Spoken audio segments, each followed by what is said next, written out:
Buongiorno, ben ritrovati, siamo in diretta e vi ricordo che oggi alle 12:30 ci sarà la conferenza stampa del presidente Zaia per fare il punto, come sempre, della situazione Covid. Si parlerà probabilmente anche della variante indiana che in Inghilterra in questo momento sta creando non pochi problemi, quindi sentiremo anche se ci sono provvedimenti in atto per quanto riguarda invece a livello nazionale per l'arrivo, per chi deve andare o chi torna dall'Inghilterra. Si parlerà anche della vaccinazione eterologa. In questo senso il direttore generale dell'AIFA, Nicola Magrini, oggi ha detto sul mix dei vaccini bisogna essere più che tranquilli. Quindi insomma sentiremo quali sono le novità di questa settimana. Per quanto riguarda invece gli esami di maturità, oggi primo giorno per 39.000 studenti veneti che si recheranno agli esami di maturità. Poi nel corso delle nostre edizioni dei telegiornali vedremo come è andato questo primo giorno, l'emozione comunque degli studenti, anche se un esame, lo ricordiamo, diverso rispetto a quello che conosciamo, perché sarà una prova sola orale come l'anno scorso proprio a causa della pandemia, e purtroppo non tutte le scuole lo faranno in presenza, molte hanno scelto la didattica a distanza, ma insomma comunque è la fine di un percorso, una giornata importante per questi studenti. Quindi oggi è stato il primo giorno, vedremo nel corso del telegiornale, dei nostri telegiornali di questa sera, come è andato insomma questo esame di maturità. E anche il presidente della regione, Luca Zaia, ha voluto fare il proprio in bocca al lupo agli studenti, ha scritto e ha detto: nei ricordi di una vita gli esami di maturità mantengono un posto che difficilmente sarà soppiantato. Per i ragazzi di questa sessione saranno ricordati ancor più profondamente per essere stati sostenuti a conclusione di anni segnati dalla pandemia e quindi in tempi difficili di lontananza dai compagni e dagli insegnanti, di relazioni a distanza in un clima senza precedenti. Ma proprio per questi motivi desidero che il mio bocca al lupo, dice ancora Zaia, giunga più forte. Auguro a tutti che questi esami siano il preludio a un momento di rinascita per tutti e di realizzazione dei propri sogni. Queste dunque le parole del presidente Zaia per, come detto, l'inizio oggi dell'esame di maturità, che continuerà poi anche nei prossimi giorni ovviamente, quindi insomma li seguiremo passo dopo passo. Io vedo già, proprio per parlare di questo, in collegamento Skype l'assessore regionale Elena Donazzan. Buongiorno. Buongiorno a voi. Buongiorno, oggi insomma abbiamo detto primo giorno degli esami di maturità e anche quest'anno sarà un esame diverso come l'anno scorso, un esame solo orale. Fra l'altro non tutti, assessore, faranno gli esami in presenza, qualche istituto ha scelto la didattica a distanza. Io lo trovo molto sbagliato aver scelto la distanza, perché oggi non ci sono più le condizioni né di difficoltà né, cioè il massimo della sicurezza è stato veramente molto garantito. Quindi il tema del fare a distanza è sbagliato, io lo credo molto sbagliato per i ragazzi, perché hanno bisogno anche della solennità del momento dell'esame di maturità. Io avevo chiesto peraltro che si tenessero anche gli iscritti, perché le sole classi quinte in un istituto praticamente vuoto, diciamo che non poteva essere né problema di assembramento né problema di distanziamento. Resta che questi ragazzi, quelli che fanno la quinta quest'anno, sono i più penalizzati della storia della scuola, perché sono coloro che hanno fatto l'anno scorso il loro anno scolastico quando erano in quarta. La quarta è un anno importante, sì. È l'anno anche in cui insomma si va all'alternanza scuola-lavoro, si fanno esperienze di crescita significative, l'hanno fatte tutte a distanza, perché ricordiamoci che il 2020 è stato un anno terribile per la scuola. Il 2021 l'hanno vissuto parzialmente, con anche questo un po' a casa, un po' a scuola, in modo alternato, e quindi veramente i ragazzi di quinta di quest'anno sono gli studenti che hanno sofferto di più in generale della pandemia e della storia della scuola italiana. A loro, come ho scritto e che ripeto volentieri a voi, va però appunto l'importanza del momento, quindi di viverlo come un elemento significativo della loro crescita, di sapere che verranno comunque valutati. A me non piace quando sento dire a qualche insegnante ma tanto li promuoviamo tutti, è poco rispettoso anche nei confronti dei ragazzi e anche nei confronti del lavoro di questi insegnanti che sono stati molto seri e molto capaci di lavorare in condizioni difficili. Ecco, il presidente Zaia oggi ha detto insomma, che sia un preludio ad un momento di rinascita per tutti e proprio di realizzazione dei propri sogni, c'è proprio da dirlo in questo momento. Sì, questi ragazzi devono anche sapere che devono avere la consapevolezza che le nostre scuole li hanno formati bene, li hanno formati con conoscenze e competenze, che oggi il mercato del lavoro però deve avere anche un'altra variabile, che è quella della voglia di sacrificarsi, della voglia di lavorare, che oggi, e questo lo dico magari alle nonne, ai nonni, ai genitori che stanno guardando questo TG, perché immagino che chi sta studiando non stia guardando il TG e chi ha già fatto l'esame sia liberato, no, e andrà, spero, a festeggiare, perché hanno bisogno anche di questo. I ragazzi hanno veramente avuto un anno, degli anni, 2 anni terribili. Però la voglia di lavorare, il senso del sacrificio, guardate che è una precondizione. Oggi forse dovremmo tornare ad insegnarlo a scuola. Quando ho scritto una legge nel 2017, la legge sul sistema educativo del Veneto, io ho inserito proprio nelle finalità il fatto che in Veneto si deve insegnare la cultura del lavoro.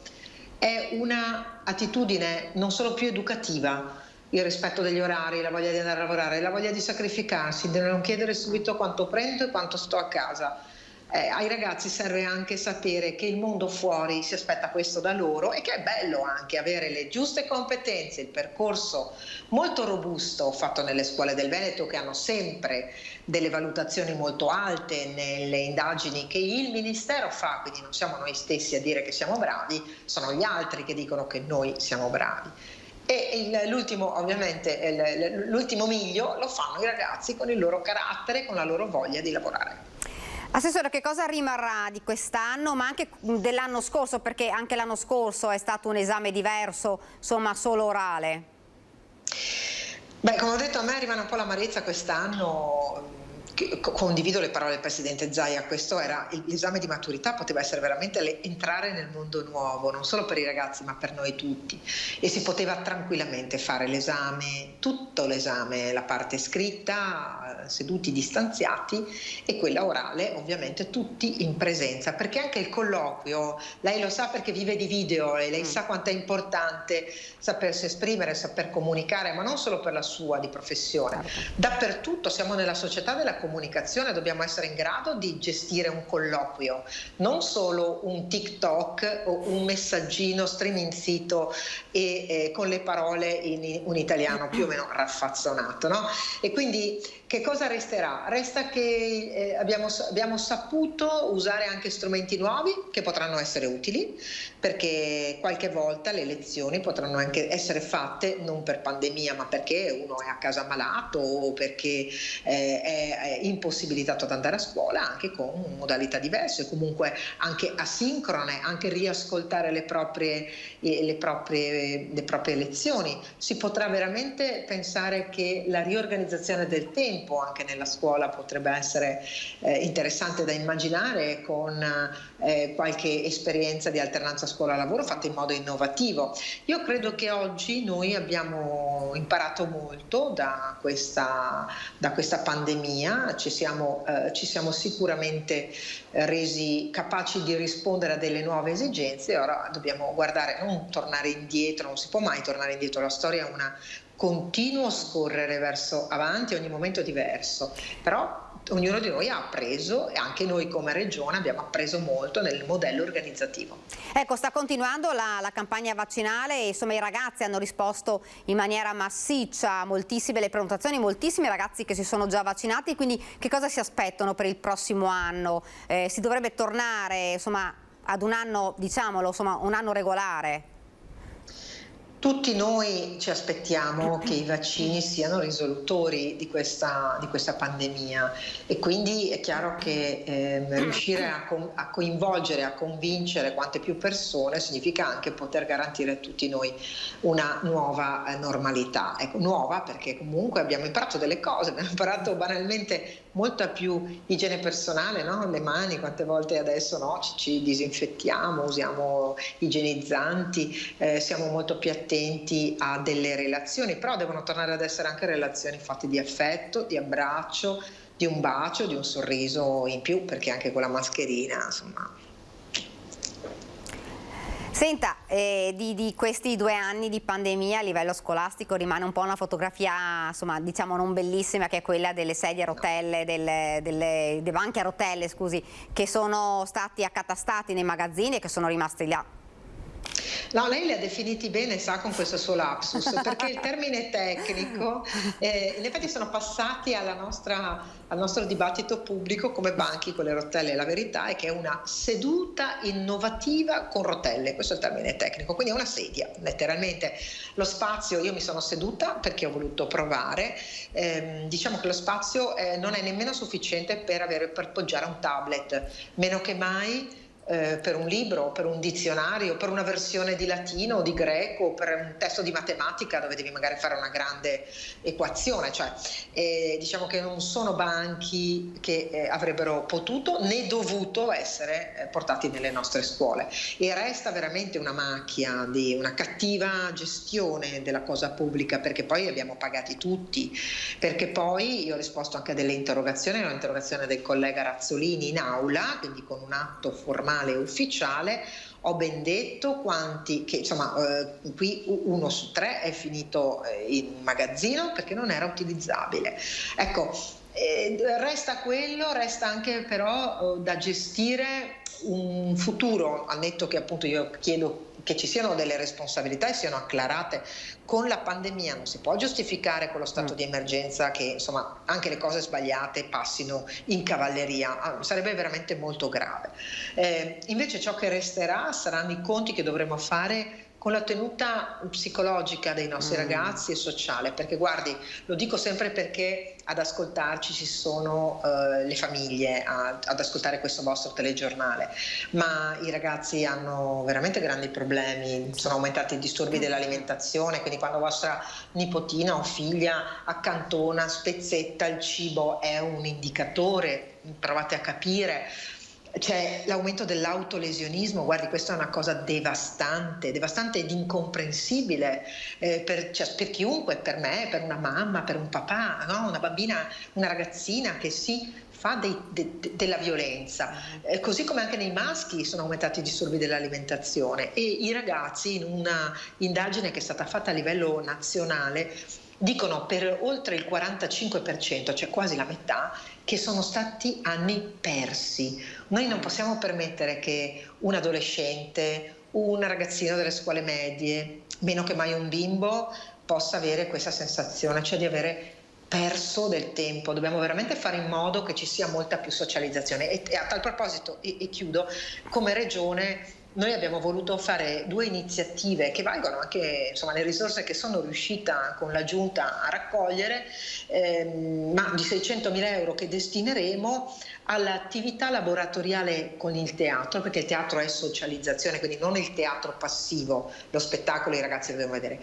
ma nella fascia d'età 14, 18, 19 anni noi faremo attività di socializzazione, tornare a parlarsi, a vivere degli elementi che il teatro ti fa vivere proprio dal vivo.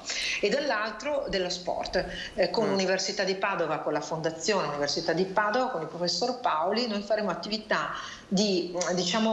attività non sportiva nel senso delle discipline sportive, ma attività motoria nei parchi pubblici, nei parchi delle ville venete, insomma, per aiutare i ragazzi a uscire a fare movimento, perché molti si chiudono in camera.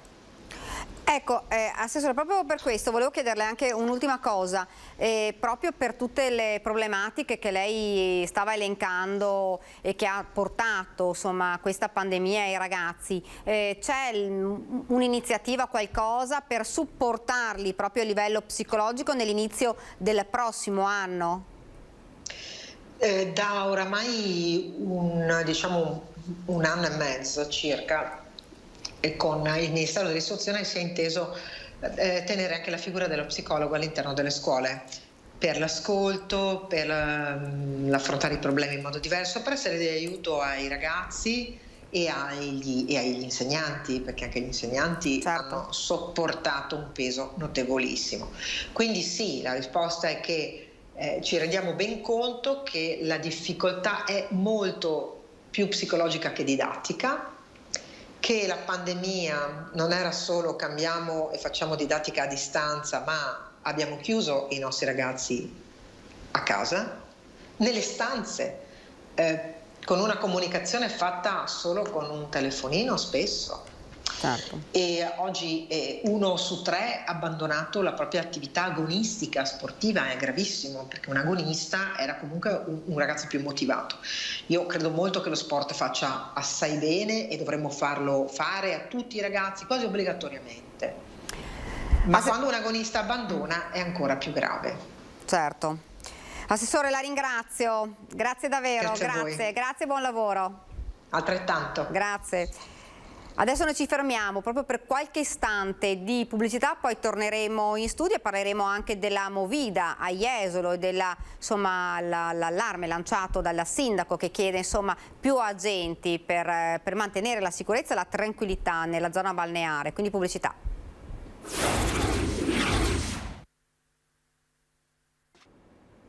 Rieccoci nuovamente in studio, vi ricordo 12:30 conferenza stampa con il presidente Zaia, ed ora invece parliamo di Jesolo, della Movida. È tornata l'estate, sono tornati i giovani in questa cittadina balneare che è il punto d'incontro proprio dei ragazzi, e ne parliamo con il sindaco di Jesolo, Valerio Zoggia. Buongiorno. Sindaco, non la sento. Non la sento ancora, sindaco. Ecco qua, buongiorno. Ecco qua, buongiorno. Dunque, buongiorno. Dunque, sindaco, è tornata la Movida, benissimo, perché si torna un po' alla normalità anche per quello che è Jesolo, che è sempre stato un punto di incontro per moltissimi giovani, non solo, ma anche per tantissimi turisti, ma sono tornate anche un po' le problematiche che ci sono sempre state. Sì, diciamo che finalmente siamo partiti con la quasi normalità. Le problematiche ci sono sempre state, perché qualche persona che si ubriacava c'è sempre stata da decenni, però quest'anno mi sembra che la cosa sia esageratamente esplosa. In sostanza, un conto è qualche gruppo che beve una bottiglia in più, che magari perde un po' il controllo, ma un conto sono centinaia e centinaia di giovani, prevalentemente giovani, ragazzi, anche qualche ragazza, spesso anche qualche minorenne, troppo spesso, che si ritrovano a Jesolo unicamente per ubriacarsi. Qualcuno forse fa uso anche di altre sostanze, lo fanno di solito in spiaggia alla sera, sanno che dalle 2 di notte i controlli non ci sono più, a parte la nostra polizia locale con qualche pattuglia per quello che può fare, e quindi poi si riversano nelle piazze, Piazza Mazzini, ma non solo, nelle strade, vengono via dalla spiaggia, non tutti, ma quasi tutti, e poi qualsiasi pretesto è buono per litigare, fare a pugni, a botte, qualche bottiglia che vola addosso alle macchine. Per fortuna non è successo assolutamente nulla per ora di grave. Ma siamo anche all'inizio dell'estate, quindi la preoccupazione è che poi queste problematiche si aggravino anche di più. Beh, infatti solo all'inizio siamo messi così. Il problema quest'anno è che purtroppo le forze di polizia almeno fino a metà luglio non ci saranno, perché ce l'ha detto molto chiaro il signor prefetto che che lui non vuole, che purtroppo non ha agenti di polizia da mandare nelle spiagge, non solo a Jesolo, anche in altre strade, perché quelle persone, agenti in più che hanno, saranno impegnati col G20 a Venezia, e quindi per le nostre località non ce ne saranno, e quindi questo mi sta preoccupando non poco, tantissimo, perché secondo me le associazioni di categoria hanno scritto anche al Ministro chiedendo, però mi sembra che anche il Ministro abbia detto che ci sono pochissime forze e quindi io non so, io non conosco ovviamente i problemi del Ministro degli Interni, però bisogna tener conto, e io mi riferisco solo a Jesolo, che una città come Jesolo, che ha 26.000 e rotti abitanti, nei fine settimana d'estate diventa una città di media grandezza di 400-500.000 persone. Quindi dovremmo avere i rinforzi per poter controllare questo numero di persone. Quindi è una cosa che dovrebbe essere automatica tutti gli anni. E invece tutti gli anni mi trovo a dover andare alla prefettura, in questura, a chiedere rinforzi che ogni anno arrivano a qualcosa. L'anno scorso effettivamente ci siamo stati abbastanza accontentati. Quest'anno ci hanno detto chiaro e tondo che non hanno personale. Ecco, quindi Sindaco, di quanti agenti si parla in più? Io sabato notte sono stato a controllare in spiaggia, nella zona più calda di Piazza Mazzini. C'erano solo in spiaggia, non tutti ubriachi, ma tantissimi ubriachi, oppure che facevano uso di altre sostanze. E per poter controllare, verificare, calmare soprattutto queste persone servirebbero qualche decina, non unità di agenti.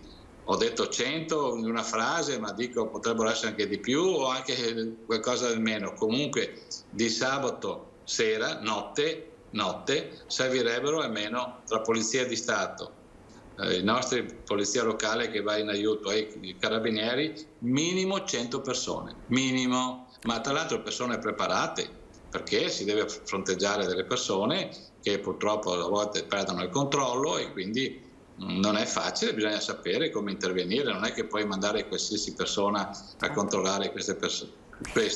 Bisogna essere preparati. Non servono nemmeno le sanzioni, le multe a questi giovani.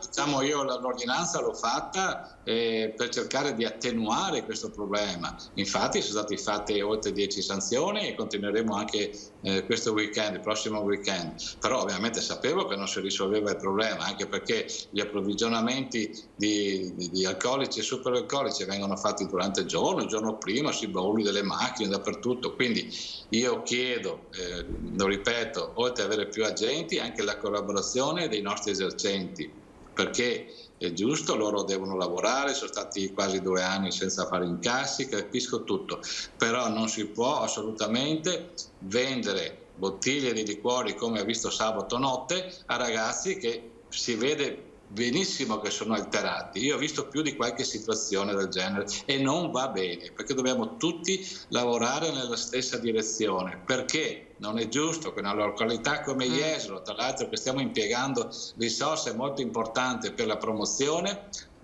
dare un'immagine distorta così. Non va bene, non va bene.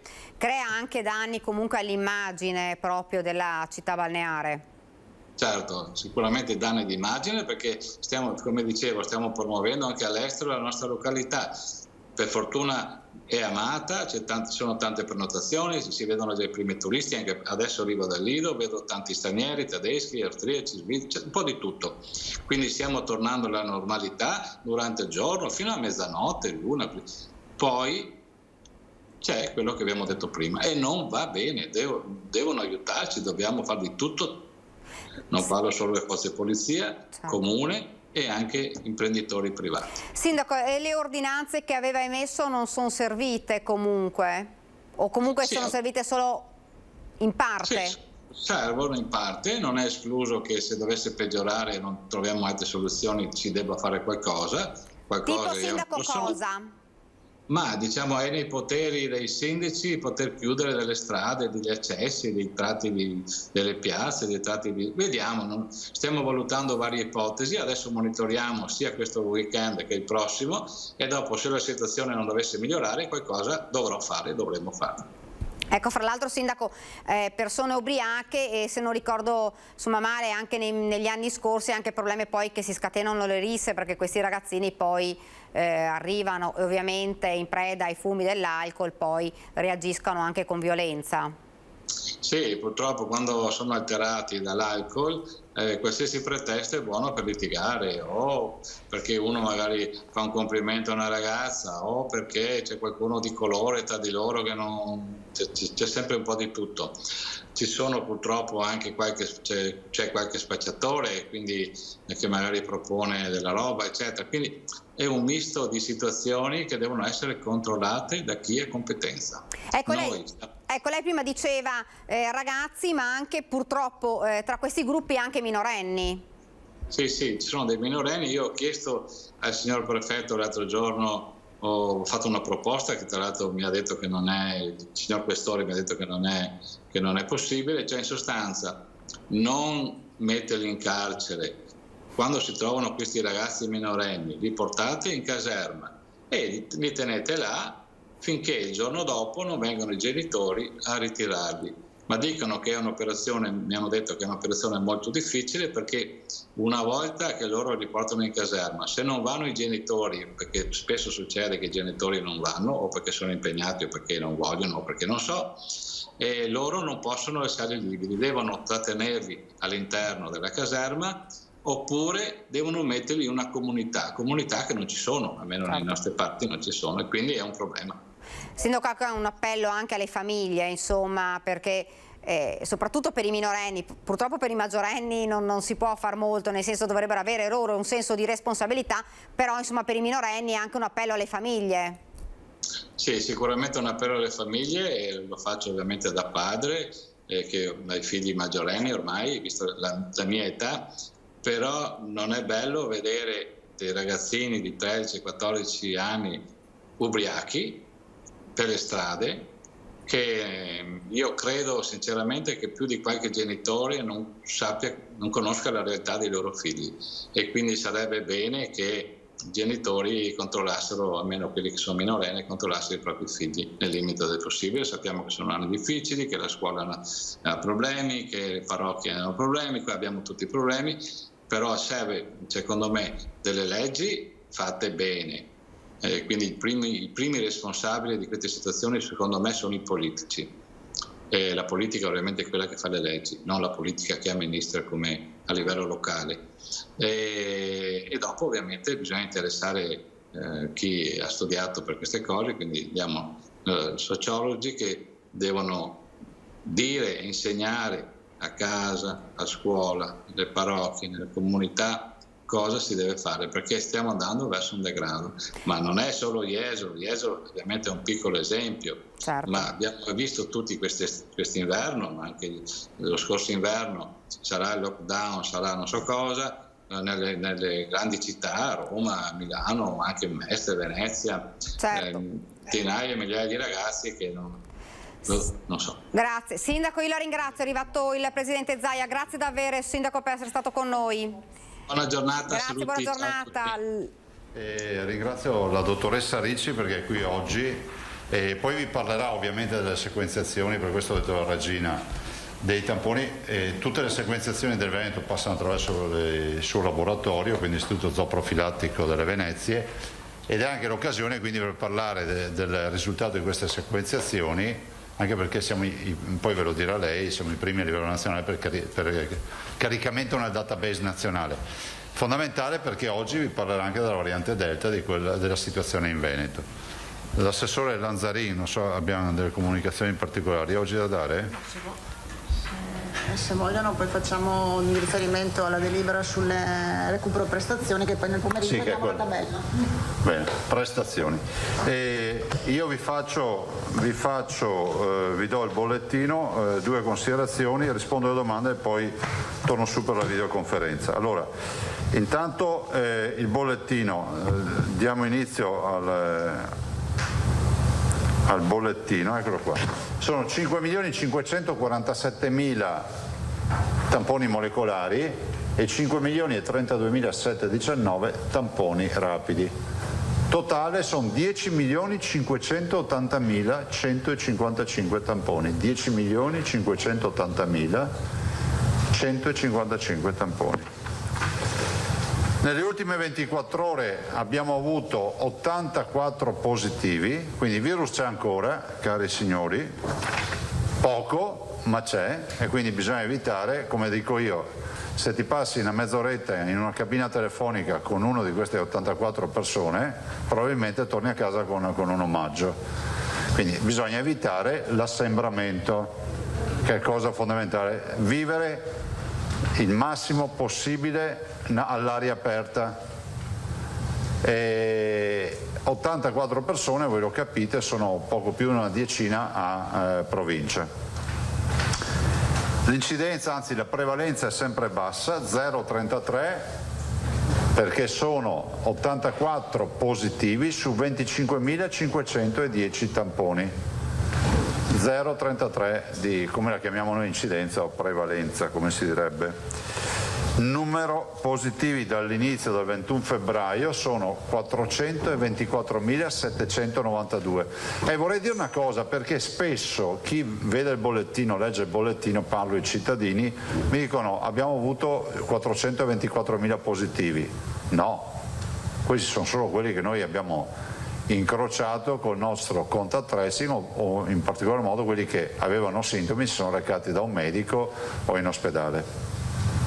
Ricordo sempre che dei 424.000 positivi, così continuiamo a spiegare questa storia delle cure domiciliari, metà di questi positivi, ma questa è una statistica che si conferma anche a livello di altri paesi, metà di questi positivi non ha avuto sintomi. L'altra metà, che sono fatte più o meno 200.000, 212.000 per essere esatti, ha avuto sintomi, e del totale dei 424.000 il 5% più o meno, le statistiche dicono 5-7%, il 5% con i sintomi deve andare in ospedale. Tant'è vero che noi tra i dimessi abbiamo, e conferma, vedete, cosa vuol dire? Che è il 5% del totale. Allora, quando uno dice ma si cura a casa, certo che si cura a casa, il 95% di chi ha avuto sintomi si è curato a casa, grazie all'attività dei medici, delle USCA, personali, di chi non ha chiamato nessuno ed è guarito, di chi aveva pochissimi sintomi, di chi ne aveva di più, di chi ha avuto bisogno dell'ossinoterapia a casa, di chi no. Ma non è che deve passare il concetto che a casa non si è curato nessuno. Questi sono quelli che sono stati in ospedale, 424.000 sono stati positivi, dei quali almeno 200.000 con sintomi, che si sono curati a casa. I positivi invece di oggi sono 5.609, ovviamente procede la negativizzazione, caricando pochi positivi ogni giorno lo scarico è molto più veloce, 5.609. I ricoverati totali di oggi sono 372. Capite che se facessimo un rapporto con il 31 dicembre sono più o meno il 10%. Di quelli che avevamo nella punta massima, avevamo 3.400, 3.500, insomma non è proprio un 10%, sarà un 11-12%, beh, insomma intorno al 10%, diciamo così, domani sarà intorno al 10%, meno 45. Questi 375 sono così distribuiti: in corsia c'è area non critica, in cura e verranno presto dimessi, infatti vedete le dimissioni sono sempre importanti in area non critica perché ci stai qualche giorno o pochi giorni poi torni a casa, sono 42 usciti e sono 326. In terapia intensiva abbiamo i nostri pazienti che continuano lentamente a calare, ma ci sono 46, meno 3. Se li aggiungiamo a quelli non Covid, che sono 394, vedete che siamo a 440 persone in terapia intensiva, che sono sempre tante, la somma di queste due fa 440, sono sempre tante perché il Veneto mediamente aveva dai 250 alle 300 persone in terapia intensiva, che sono terapie intensive per traumi, interventi chirurgici o quant'altro. Totale dei decessi 11.601 più 1. Allora, rispetto alle vaccinazioni, vi do un aggiornamento. Anche qui vorrei ricordare, rispetto alle vaccinazioni che noi abbiamo allestito 60 centri vaccinali in Veneto, abbiamo circa 1600 persone. Diciamo che poi sono rappresentati da sanitari ma anche da volontari, da persone che ci danno una mano, penso alla Croce Rossa, ai carabinieri in congedo, penso alla Protezione Civile, a moltissimi altri, le Prologo, insomma tutti quelli che lavorano per darci una mano, e quindi li ringrazio, ma soprattutto ovviamente la squadra degli uomini e donne della sanità che si danno da fare per le vaccinazioni. Sulle vaccinazioni nelle ultime 24 ore abbiamo avuto 47.000 vaccinazioni, se non ricordo male, eccole qua, 47.269. In magazzino questa mattina, quindi questa mattina non ora, avevamo 223.000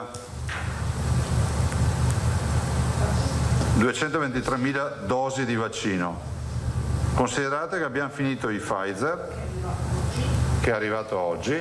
Diamo gli arrivi. Sì, questo me l'aveva dato ieri. Fattori, allora Pfizer a data di consegna 16, quindi oggi 238.680, Johnson & Johnson sempre oggi il 16 11.650, AstraZeneca il 17, quindi domani 42.600 e Moderna il 21, quindi andiamo già comunque a settimana prossima, quindi ci fermiamo qui. Quindi oggi arrivano comunque quello che ci interessa di più, 238.680 di Pfizer. Capite che per noi è una procedura da 47.000, se facessimo, come dicevamo in passato, vuoto per pieno, dura 4 giorni. E poi Presidente, abbiamo i richiami ovviamente. Sì. E poi ieri ci sono arrivate 20.000 dosi di Moderna e stamattina 10.530 di Pfizer in più, che sono quelle da fare l'eterologa, sì, per quelli che sono sotto i 60 anni. 20.000 dosi ieri di Moderna, 10.530 di Pfizer, specifiche che credo stiano inviando a tutte le regioni, per i richiami della cosiddetta eterologa, ossia quelli che sono sotto i 60 anni. I famosi 36.000 per capirci. 20.000 Moderna ieri, 10.530 stamattina. Allora, le vaccinazioni lo ricordo per l'ennesima volta, siccome vedo che c'è qualcuno che evidentemente ha tanto tempo libero per scrivere, offendere e altro, sono volontarie. Questo vuol dire che nessuno è obbligato a fare le vaccinazioni, ma noi abbiamo l'obbligo di legge di mettere nelle condizioni chi vuol farsi la vaccinazione di vaccinarsi. Io capisco che a qualcuno non va a genio neanche questo, ma questa è la legge. Non facciamo tifo né per i Vax, né tantomeno per i Novax. Siamo qui a erogare un servizio, come quando ti dicono: ma tu perché la gente va a caccia? Perché finché c'è una legge la caccia è concessa. Ma perché la gente va a pesca? Cioè, io non sono né cacciatore neanche pescatore, ma lo ripeto perché a me sembrano alcuni messaggi che vanno comunque ripetuti. Allora dico questo, dico che la vaccinazione è volontaria, chi vuole si vaccina e chi non vuole non si vaccina. In questo paese è stata fatta questa scelta, peraltro lo dice una regione, lo ricordo quelli con scarsa memoria, che per 10 anni ha combattuto per essere l'unica regione in Italia, e c'eravamo noi, non abbiamo ereditato questo o qualcun altro, l'unica regione in Italia dove non c'era l'obbligo vaccinale. Quindi non venite a fare lezioni qua di obblighi vaccinali o non obblighi vaccinali. Allora, siccome ci sono anche dei cittadini che in democrazia si vogliono vaccinare, noi abbiamo organizzato i centri vaccinali e i risultati sono questi.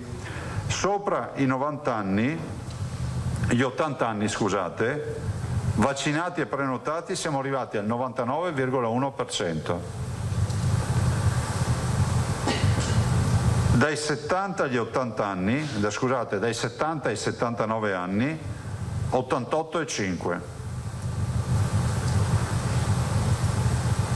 Dai 60 ai 69 anni, 81,9. Ve li do aggiornati a stamattina. Dai 50 ai 59 anni, 71,6.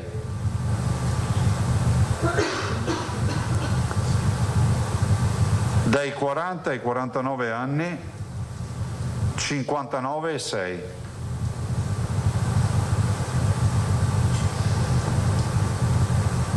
se vi interessa ve li do tutti, dai 30 ai 39 anni 44,6, dai 20 ai 29 anni 48,4 e poi c'è il resto 25,4. Sempre con le prenotazioni? Sì, sempre con le prenotazioni, ecco, mi raccomando, sempre con le prenotazioni. Sto parlando di persone che si sono già vaccinate e altre che sono già prenotate. Gli slot sono aperti per tutte le categorie, quindi non è inutile che stiamo qui a parlare. Ci sono delle categorie che hanno delle priorità, hanno delle forzature che possono fare, penso il mondo del turismo, piuttosto che chi va a un matrimonio, a una celebrazione o per altre attività. Però insomma si va avanti, quindi adesso più vaccini ci arrivano, più slot riusciremo ad aprire, magari più ravvicinati. Però insomma abbiamo ragionevoli certezze di pensare che ad agosto noi facciamo il giro del palo sulla vaccinazione. Se voi pensate che queste sono prenotazioni che arrivano al 4 agosto, cioè arrivano chiuse al 4 agosto, perché questi sono vaccinati o prenotati, ci restano male che vada i richiami per quelli che sono prenotati, no? Che avranno ovviamente, però ad agosto noi tutti li abbiamo quantomeno vaccinati con una dose, quantomeno. Sopra i 60 anni, e questo che ci tengo a dire, avete visto i dati, sono sostanzialmente messi in sicurezza, se no non avremo questo bollettino. Io non aggiungo altro, se avete domande dopo passo. Ah sì, mi ricordo una. Sì, c'è giustamente, grazie, gli auguri al signor Angelo Canton, che è una roba straordinaria perché oggi compie gli anni e ne fa 107. È fra l'altro un veneziano di Mira, penso che sia ma forse come maschi, forse il maschio più vecchio o tra i più vecchi del Veneto, perché sono 107 anni, non sono pochi, quindi facciamo gli auguri al signor Angelo Canton di Mira, 107 anni, 107 candeline, quasi un incendio. Immaginate la torta, no? Ok, domande per il Presidente. Rosatto. Buongiorno Presidente. Buongiorno. Non so se l'ha colpita questa esternazione del sindaco di Jesolo, che ha chiesto praticamente aiuto al Ministero degli Interni. Ha detto che a Jesolo di notte si sta, e nei giorni festivi e nel fine settimana ci sono, insomma, c'è un'invasione delle spiagge nelle ore notturne. Ha detto che trovano migliaia di bottiglie vuote in spiaggia alla mattina e ha vietato la somministrazione di bevande alcoliche, mi pare dal pomeriggio alla notte. Secondo lei è uno sfogo liberatorio dopo un periodo di compressione, di limitazione, oppure potrebbe essere il sintomo, il segnale di un'estate abbastanza calda? Ma guarda, ti dico, io ho percepito uno stato di disagio quando sono stato alla presentazione della Blue Zone, perché il sindaco intervenne in quell'occasione e ricordo, guardate, noi abbiamo dei problemi di ordine, di decoro, di comportamento con dei gruppi di giovani. Cioè, infatti dice, ma che cosa è successo? Pensavo fosse accaduto qualcosa in particolare. Poi ho capito che è una roba che si trascina, di certo io non troverei, non faccio parte di quelli che trovano la giustificazione o l'alibi davanti a un comportamento scorretto, e quindi penso che tutto debba rientrare nella normalità, cioè la ricreazione penso che sia assolutamente finita, ma nel rispetto della libertà di tutti i cittadini, cioè come dico sempre, la tua libertà finisce dove inizia la mia. Sarebbe interessante capire se questo fenomeno si è propagato anche in altre località balneari, perché se fosse solo a Jesolo allora dovremmo trovare, diciamo, l'origine più intima di questo fenomeno. Se invece riguarda anche altre località balneari, allora vuol dire che questo ha una componente sociale e quindi va analizzata in altra maniera. Glielo chiedo perché oggi sulla Nuova Venezia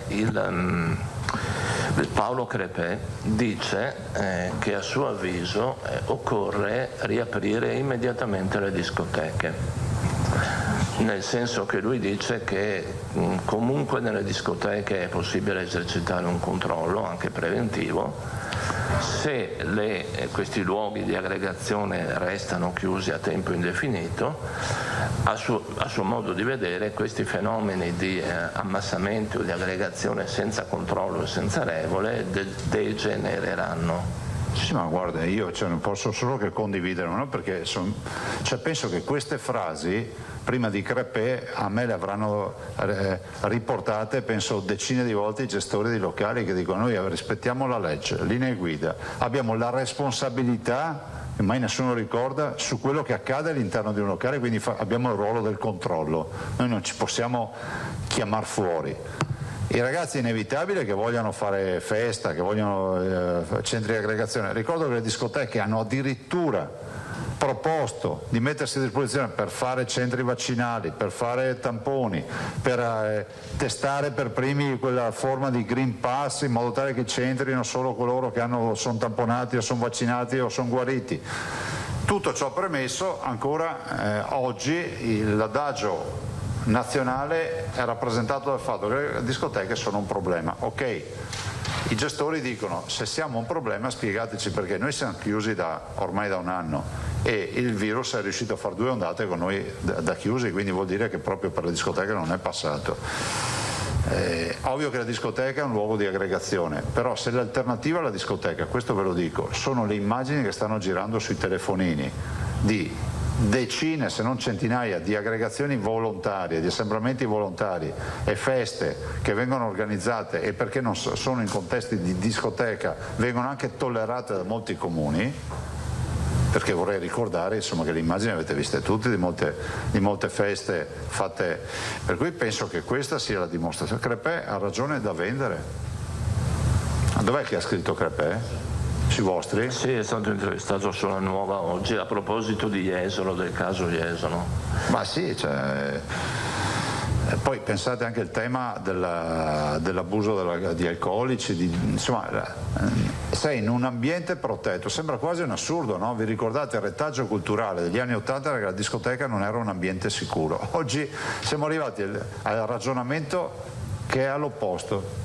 Cioè la discoteca mi garantisce quella sicurezza che la spiaggia, piuttosto che un assembramento volontario fatto nelle gravie del Piave e del Brenta, non me la garantisce. Chissà che qualcuno si decida a trovare una soluzione per le discoteche. Le chiedo un'ultima cosa. Prego. Domani, insieme agli altri partner del Comitato Olimpico per Milano Cortina, sarà dal Presidente Mattarella. Immagino per illustrare, per aggiornare l'andamento del progetto olimpico. Come sta procedendo davvero l'iter? Da parte nostra molto bene, da parte delle infrastrutture bisogna accelerare un po' di più. È innegabile che il passaggio delle Olimpiadi in Veneto lascerà opere pubbliche importanti. Adesso si tratta di capire se le vogliamo lasciare completate o in corso di completamento per il 2026. Di certo abbiamo la variante di Cortina, proprio per dirla in soldoni, uno dice: ma le Olimpiadi cosa significano? La variante di Cortina sarà una delle opere delle Olimpiadi, mi sembra che parla il mondo una vita, poi è come l'uovo di Colombo, arriva Colombo, sapete cosa ha fatto? Fatto così con l'uovo perché ha sfruttato la camera d'aria dell'uovo e l'ha fatto stare in piedi. E la variante di Longarone, altro nodo di quella valle, e poi una miriade di altre opere.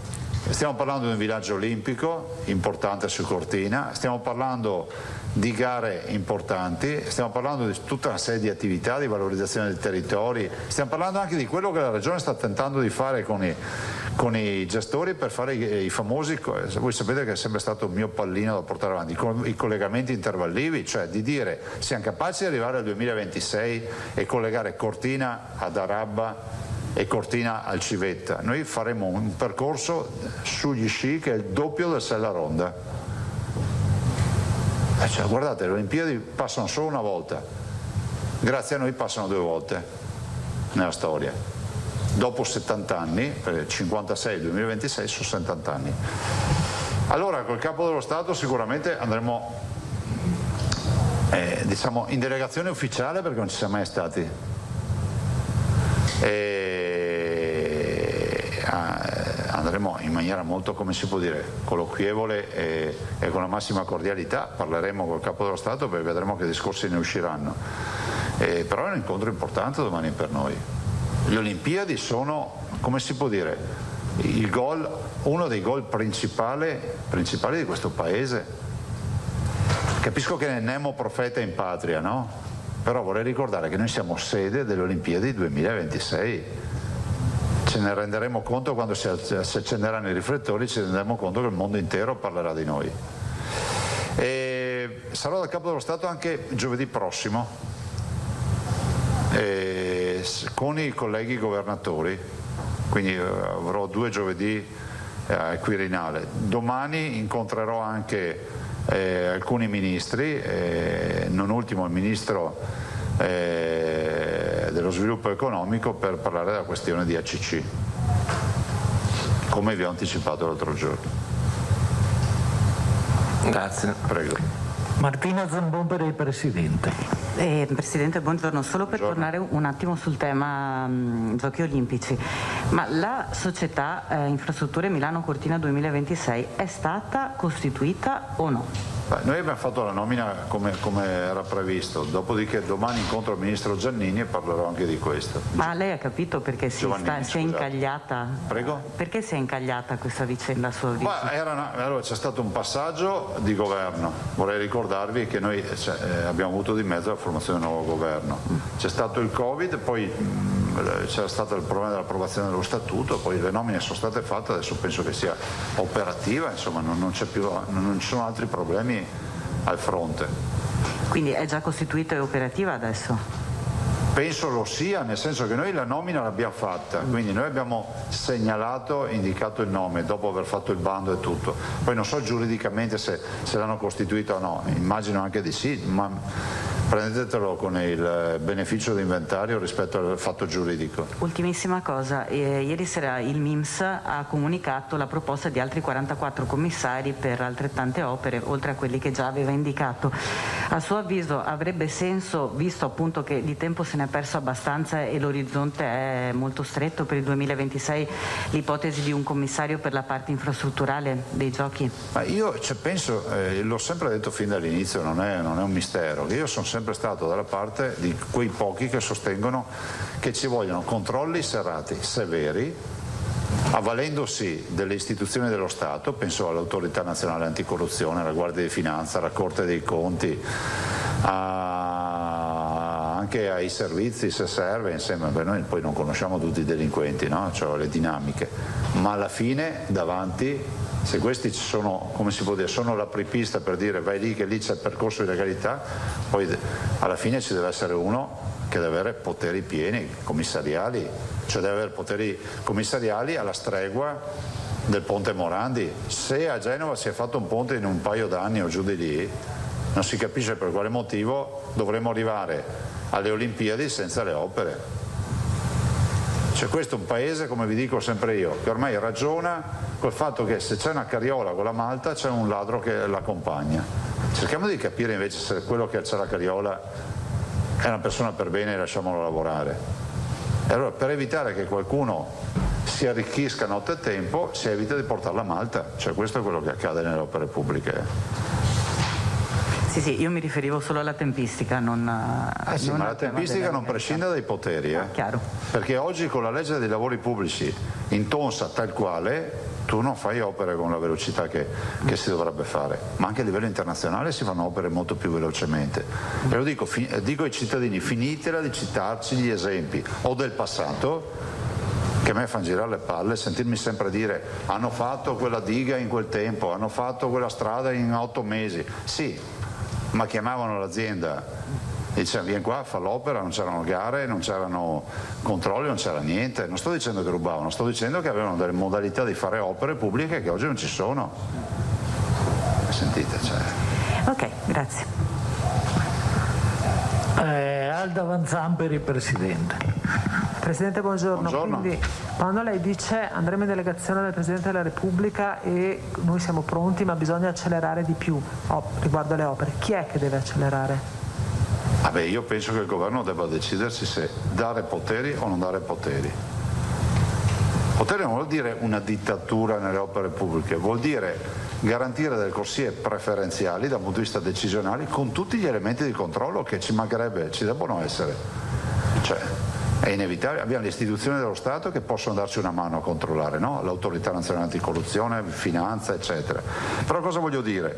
Voglio anche dire che lo stesso problema il governo ce l'avrà con il recovery plan, perché 222 miliardi tu non li metti a terra con la legge sui lavori pubblici che c'è in Italia. È una fantasia se stiamo parlando di opere pubbliche. C'è l'ospedale di Padova, il Policlinico Universitario di Padova, tu lo puoi fare secondo il business plan, se tutto va liscio, se non ci sono problemi in 8-10 anni, oppure se lo vuoi fare col modello Morandi in 2-3 anni.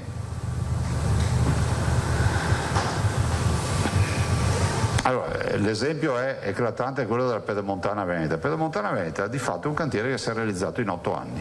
Abbiamo iniziato i lavori nel 2012, facciamo 9 anni, fate neanche 10. Ma perché? Perché c'è un privato che si è aggiudicato a monte il cantiere e se l'è gestito in maniera, fra virgolette, privatistica. Immaginate se già il privato ci ha messo 10 anni a fare 100 km, immaginate se fosse stato un ente pubblico a dover fare le gare per fare quei 100 km. E l'unica gara che abbiamo fatto per aggiudicare a un privato e ci abbiamo messo 3 anni di tribunale per sapere qual era il nome del privato. Parlerete anche di questo con il Presidente Mattarella? Ah, se ci sarà modo, sì. Adesso io non so quanto, diciamo, informale sarà la visita, perché poi io il Presidente lo conosco, lo sapete, ma se ci sarà, a parte il fatto che non compete poi al Presidente questa scelta, è una scelta governativa, ma sono chiare le mie posizioni ma anche quelle dei colleghi rispetto a questo. Invece per quanto riguarda il coronavirus, voi avete ancora le riunioni con i governatori, con il Ministro della Salute? No, è tanto che non si fanno. Che cosa potrebbe esserci in agenda da affrontare, visto che ormai siamo quasi tutti liberi? Insomma, siamo liberi, ma non è la festa della liberazione. Nel senso che dobbiamo avere presente che 84 positivi sono anche oggi, vi ho detto prima, se vi passate un'oretta in una cabina telefonica con uno di questi 84 tornate a casa con positivi. E secondo me adesso c'è da discutere un tema che infatti ringrazio la dottoressa Ricci che è qui oggi, come io ho insistito a livello nazionale affinché ci fosse un parametro di tamponi a prescindere da fare su popolazione. Voi sapete che noi ne dobbiamo fare 150 ogni 100.000 abitanti, siamo in zona bianca. Questo parametro è introdotto perché il Veneto ha chiesto fortemente che ci fosse un parametro uguale per tutti. Noi ne faremo molti di più, vedete. Io penso che adesso dobbiamo obbligare tutti a fare le sequenziazioni,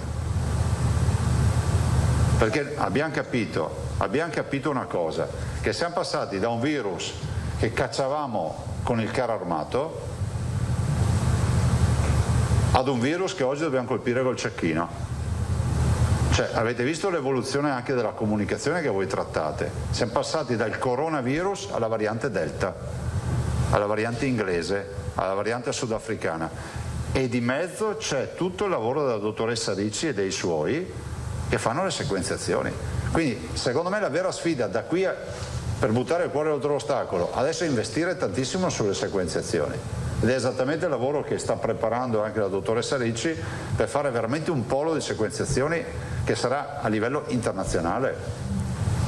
Considerate che non è facile, Stiamo parlando di scoprire la carta d'identità di un virus. Già il virus non lo vedi, immaginate la carta d'identità di uno che non vedi.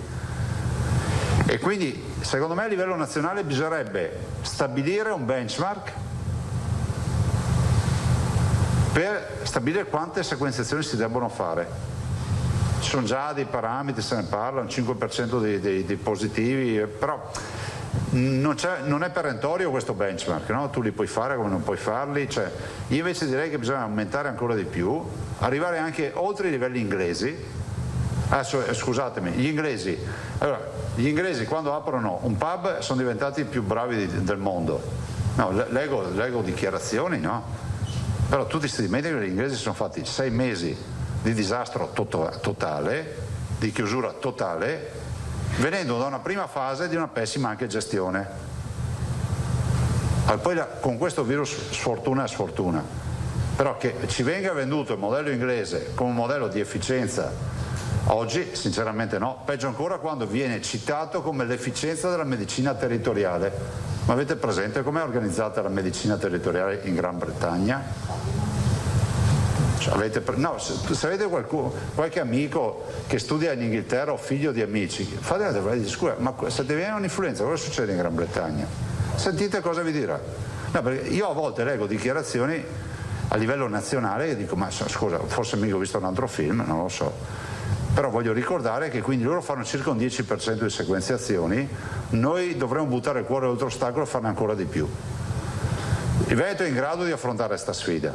Non so se a livello nazionale avremo l'ardore di puntare a questa nuova fase che è quella di sequenziare, perché sequenziazione ci servirà per capire se c'è modo di associare sintomi clinici alla variante che sequenziamo. Altro, Alda? Grazie mille. Moscati. Sì, solo una battuta, buongiorno. Presidente, buongiorno. Volevo una battuta su questo fatto delle sequenziazioni che hanno cambiato nome. Il politically correct ha anche colpito le varianti che non si volevo però lo dirà la dottoressa Ricci. Sì, so. Ma era una battuta sul politically correct che insomma siamo andati addirittura a non dire inglese o indiana perché sennò facciamo non so. Però potremmo dire che ognuno ha la sua variante. Questo lo possiamo dire. E la nostra veneta che fine ha fatto? Ce lo dirà la dottoressa Ricci perché poi le sequenzia e sa che fine ha fatto la variante veneta. Però sentite, non è un'onta avere sequenziato una variante in un territorio. E io penso anche una cosa, approfitto di questa considerazione.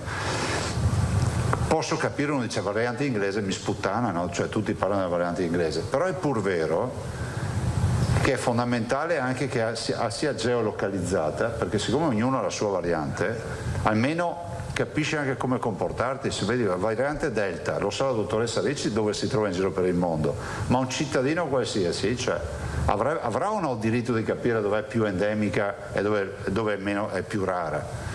Quindi io non avrei mantenuto le geolocalizzazioni. Era esattamente quello che volevo. Lascio alla dottoressa Ricci, poi c'è l'assessore con gli altri dati. Grazie dottoressa.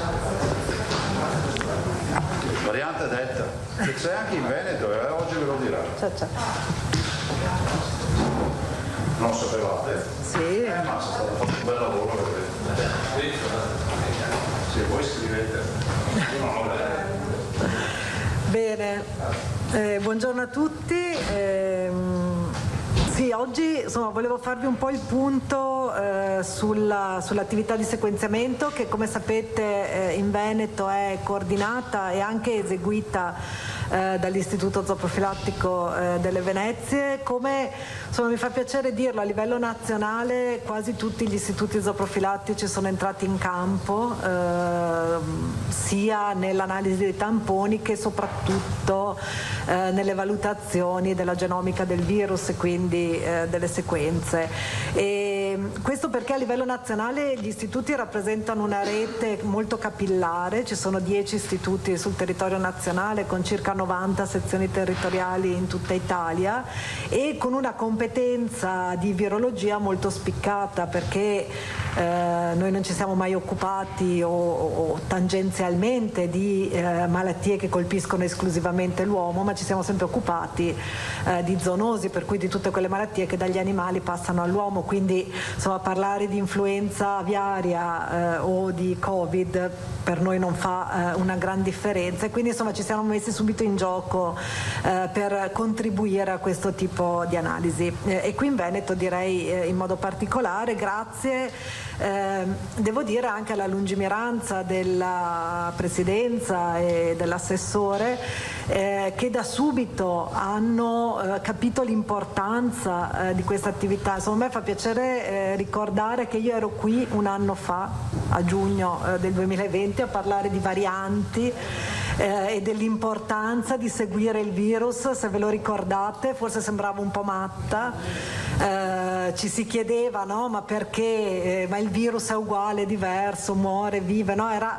Pensate quanta strada anche scientifica abbiamo fatto tutti insieme in quest'anno, e quello che appunto cercavamo di far capire è che era importante seguire l'andamento delle varianti, perché da quelle si capisce l'evoluzione dell'epidemia. E una cosa che abbiamo sempre detto è che questa attività sarebbe diventata ancora più cruciale nel momento in cui fossero entrati in gioco i vaccini, perché la vaccinazione è una forma di accerchiamento del virus, il virus viene messo sotto pressione e da parte sua ovviamente il virus cambia in modo casuale, ma è ovvio che tutti quei cambiamenti che favoriscono il virus rispetto agli anticorpi sono poi favoriti dalla pressione selettiva. Quindi il fatto che in questo momento emergano tante varianti, e quelle preoccupanti sono quelle che hanno queste famose mutazioni sulla proteina spike, che quindi li rendono meno sensibili all'azione degli anticorpi, è assolutamente normale, previsto e prevedibile, quindi non c'è niente di particolarmente preoccupante. Il messaggio che va dato è che bisogna continuare a controllare la circolazione del virus, quindi vuol dire continuare a tracciare, a fare i tamponi e a sequenziare i casi positivi in modo da evidenziare eventuali fenomeni che possano essere preoccupanti rispetto alla copertura vaccinale. Ci tengo anche a dire subito che in questo momento non c'è una preoccupazione reale in questo senso, nel senso che tutte le varianti, anche la Delta di cui parleremo, che oggi è un po' alla ribalta, vengono tenute sotto controllo dalla vaccinazione, da qualsiasi vaccino, quindi non c'è una differenza sostanziale nelle tipologie di vaccino. Quindi tutti i vaccini oggi sono efficaci rispetto a tutte le varianti, in particolare per quanto riguarda la malattia e le forme gravi di malattia, e questa è una meravigliosa notizia. Cioè, io prima sentivo il Presidente parlare della copertura vaccinale del Veneto e da scienziata veramente mi stavo commuovendo, perché è un miracolo questa cosa che la scienza ha fatto. Cioè, oggi noi stiamo parlando di milioni di italiani che hanno già una copertura vaccinale, molti di loro hanno una copertura vaccinale completa a 1 anno e qualche mese dal primo isolamento di questo virus. È un miracolo, e un miracolo della scienza e di tutti quelli che nel mondo ci hanno lavorato alacremente, ed è la soluzione di questo problema, nel senso che ad oggi non c'è nient'altro che sia efficace come il vaccino. E quindi insomma da questo punto di vista sono buone notizie, ottime notizie. Bisogna continuare a guardarlo questo virus in modo da accorgersi se ci sono dei cambiamenti che ci possono far preoccupare e ad esempio rendere necessaria la modifica del vaccino per andare a coprire rispetto a nuove varianti. Una caratteristica, direi, di questa variante Delta, no? Adesso si chiama Delta anche perché la variante indiana inizialmente era una e poi sono diventate 2, nel senso che si sono differenziate le 2 varianti, e questa è una delle 2, quindi la necessità anche di dare delle sigle univoche è anche perché ormai indiana sono già 2. E quindi per capirsi meglio di quale stiamo parlando, no? È più corretto forse usare appunto una lettera dell'alfabeto greco, in modo che identifichiamo in modo univoco esattamente questa. L'alternativa è usare delle sigle con dei numeri che però rendono molto più difficile la comunicazione rispetto a queste varianti. Allora, dopo ovviamente vi do i numeri del Veneto. La variante appunto Delta o indiana è nata in India, ma si è sviluppata moltissimo in Inghilterra e se voi andate a vedere le curve di crescita di questa variante in Inghilterra sono effettivamente molto preoccupanti e hanno un andamento simile a quello che ha fatto la variante inglese, l'alfa, a partire dagli ultimi mesi dell'anno scorso e poi nei primi mesi di quest'anno, cioè un andamento, una crescita veramente esponenziale, che è dovuta al fatto che la variante inglese e la variante indiana sono caratterizzati da una maggiore contagiosità. Questa è proprio la loro vera caratteristica, okay? Quindi sono più contagiosi rispetto al virus altri virus che circolano a livello mondiale. Devo dire che l'andamento dell'epidemia in Inghilterra è effettivamente preoccupante nel senso di numero di casi, sta crescendo rapidamente, ma la crescita non è altrettanto veloce per quanto riguarda i malati e i malati gravi, quindi anche questa dimostrazione che una popolazione vaccinata si vede sì un numero di casi elevato, ma queste persone che si contagiano poi si ammalano comunque molto meno e finiscono ancora meno in terapia intensiva, quindi comunque siamo in una situazione molto migliore rispetto a quello che abbiamo visto con la variante inglese, che è partita a ottobre-novembre, quindi ben prima che la campagna vaccinale facesse i suoi effetti, ok? Quindi i quadri sono completamente diversi rispetto a quello che abbiamo visto in passato. Peraltro, se noi andiamo a vedere l'andamento di questa variante in altri paesi europei o ad esempio anche negli Stati Uniti, se voi andate a vedere cosa ha fatto la variante inglese, è partita prima in Inghilterra effettivamente, ma con una distanza di circa 2 settimane ha cominciato negli altri paesi e negli Stati Uniti ad avere lo stesso andamento, cioè cresceva l'inglese, sfasata di 2 settimane cresceva anche negli altri paesi. L'Indiana non sta facendo la stessa cosa, cioè se voi la sfasate di 2-3 settimane, come effettivamente è accaduto in Germania ad esempio, negli Stati Uniti, dove è arrivata 2-3 settimane dopo, non sta crescendo con lo stesso andamento di quello che accade in Inghilterra, ok? Quindi questo ci fa ben sperare di non essere nella stessa situazione, semplicemente in ritardo di 3 settimane, non so se sono chiara. Ovviamente queste sono tutte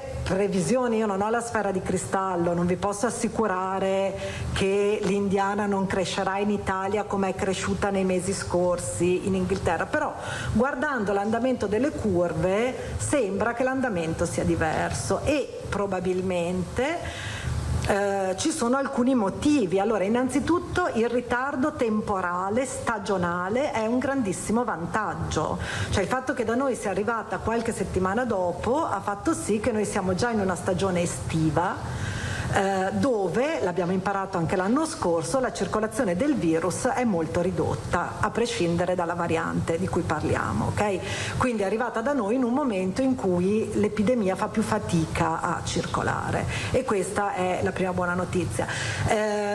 O la prima ragione di questo andamento diverso. C'è anche la questione della campagna vaccinale. Più passa il tempo e più c'è una copertura completa della popolazione e puntualizzo completa perché si ipotizza che uno dei motivi di questo andamento della variante indiana in Inghilterra sia legato al fatto, lo sapete, che l'Inghilterra ha fatto questa scelta di prediligere la prima dose, no? Su un numero molto ampio di persone rispetto a somministrare la seconda dose, quindi sono stati molto dilatati i tempi di somministrazione delle seconde dosi e questo può avere influito perché ovviamente le persone che hanno ricevuto solo una dose hanno una copertura minore e quindi sono effettivamente il terreno proprio favorevole per l'insorgere delle varianti, no? Queste coperture immunitarie non complete. Insomma,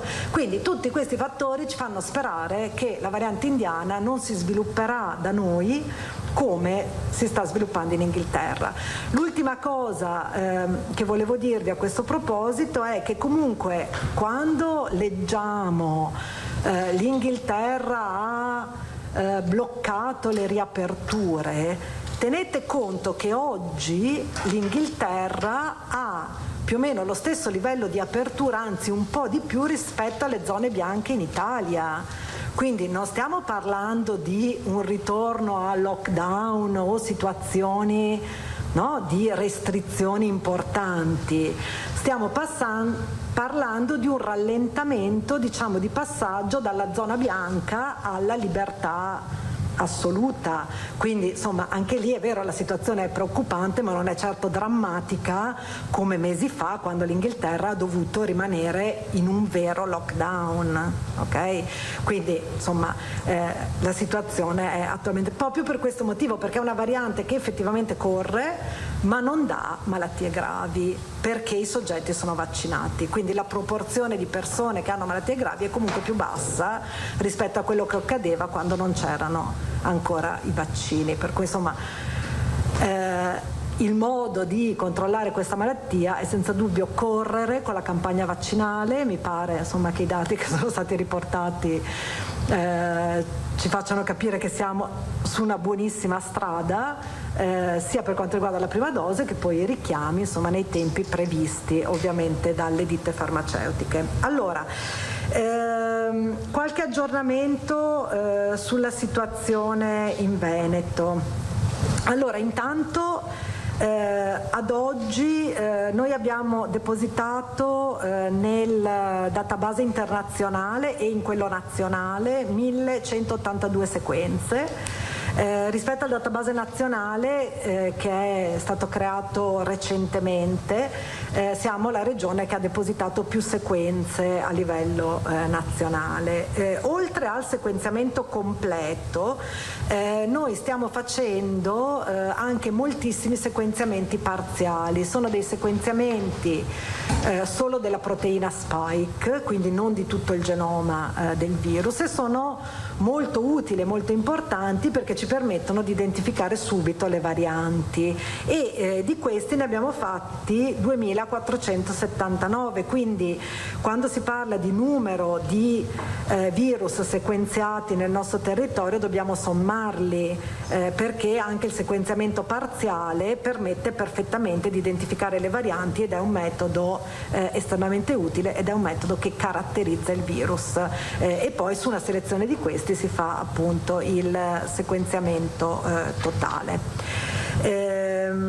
Allora, noi abbiamo pubblicato a fine maggio un report sull'andamento delle varianti in Veneto, in cui dicevamo, allora in generale che in Veneto esistono 28, si chiamano lineage, lignaggi in italiano non so bene, comunque gruppi genomici di virus.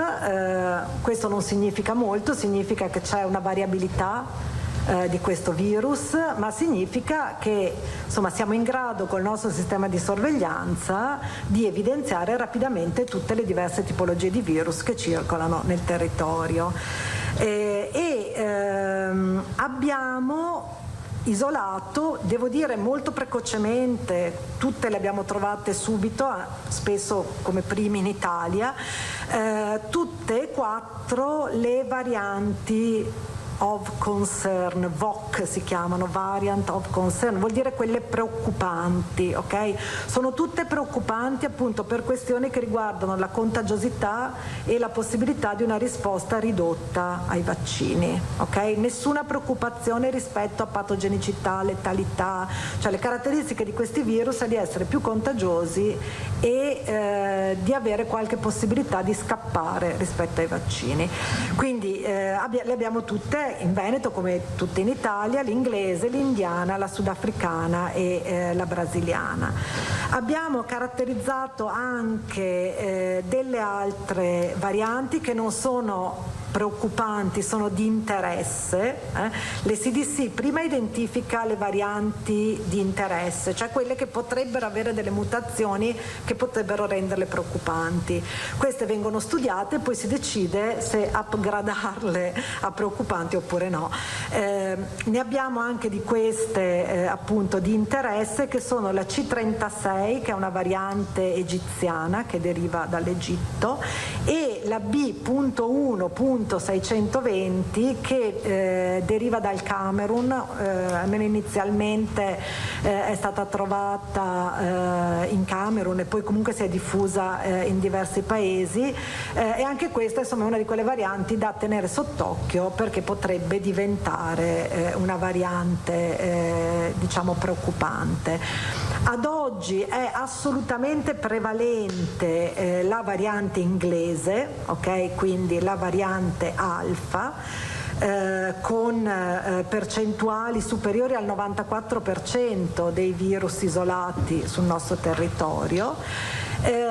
Ma abbiamo isolato, in questo report avevamo riportato 28 casi, a cui però ne vanno aggiunti altri 22 di variante appunto la Delta o la variante indiana. Allora attenzione, perché il numero vi può sembrare elevato. Sì. Perdoni. Sì. Non ho capito il passaggio dai 28 casi ai 22. Sono da sommare, nel senso che nel report che probabilmente avete visto e che è pubblicato sul sito dell'istituto si parlava di 28.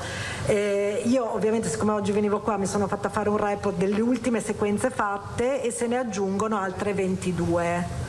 Ok? Quindi il numero esatto, 50 potrebbe sembrare elevato, ma dobbiamo tenere presente che la maggior parte di questi virus, di questi tamponi, deriva da un focolaio epidemico di variante indiana che è accaduto, si è manifestato nella provincia di Treviso, in cui sono stati coinvolti diversi nuclei familiari, probabilmente a partire da un episodio in un'azienda del territorio in cui vi sono dei lavoratori stranieri, fra cui anche dei lavoratori indiani, e quindi è abbastanza probabile che l'infezione sia originata in questo stabilimento produttivo, probabilmente a seguito di contatti del personale con persone che tornavano e rientravano dall'India. Da questo focolaio appunto si sono creati altri piccoli focolai a livello familiare, che però sono stati tutti, devo dire veramente prontamente, tracciati e messi in quarantena dall'ASL 2, l'ASL di Treviso. Sono state fatte un numero estremamente elevato di tamponi, ovviamente su tutti i dipendenti dell'azienda e poi su tutti i contatti dei familiari.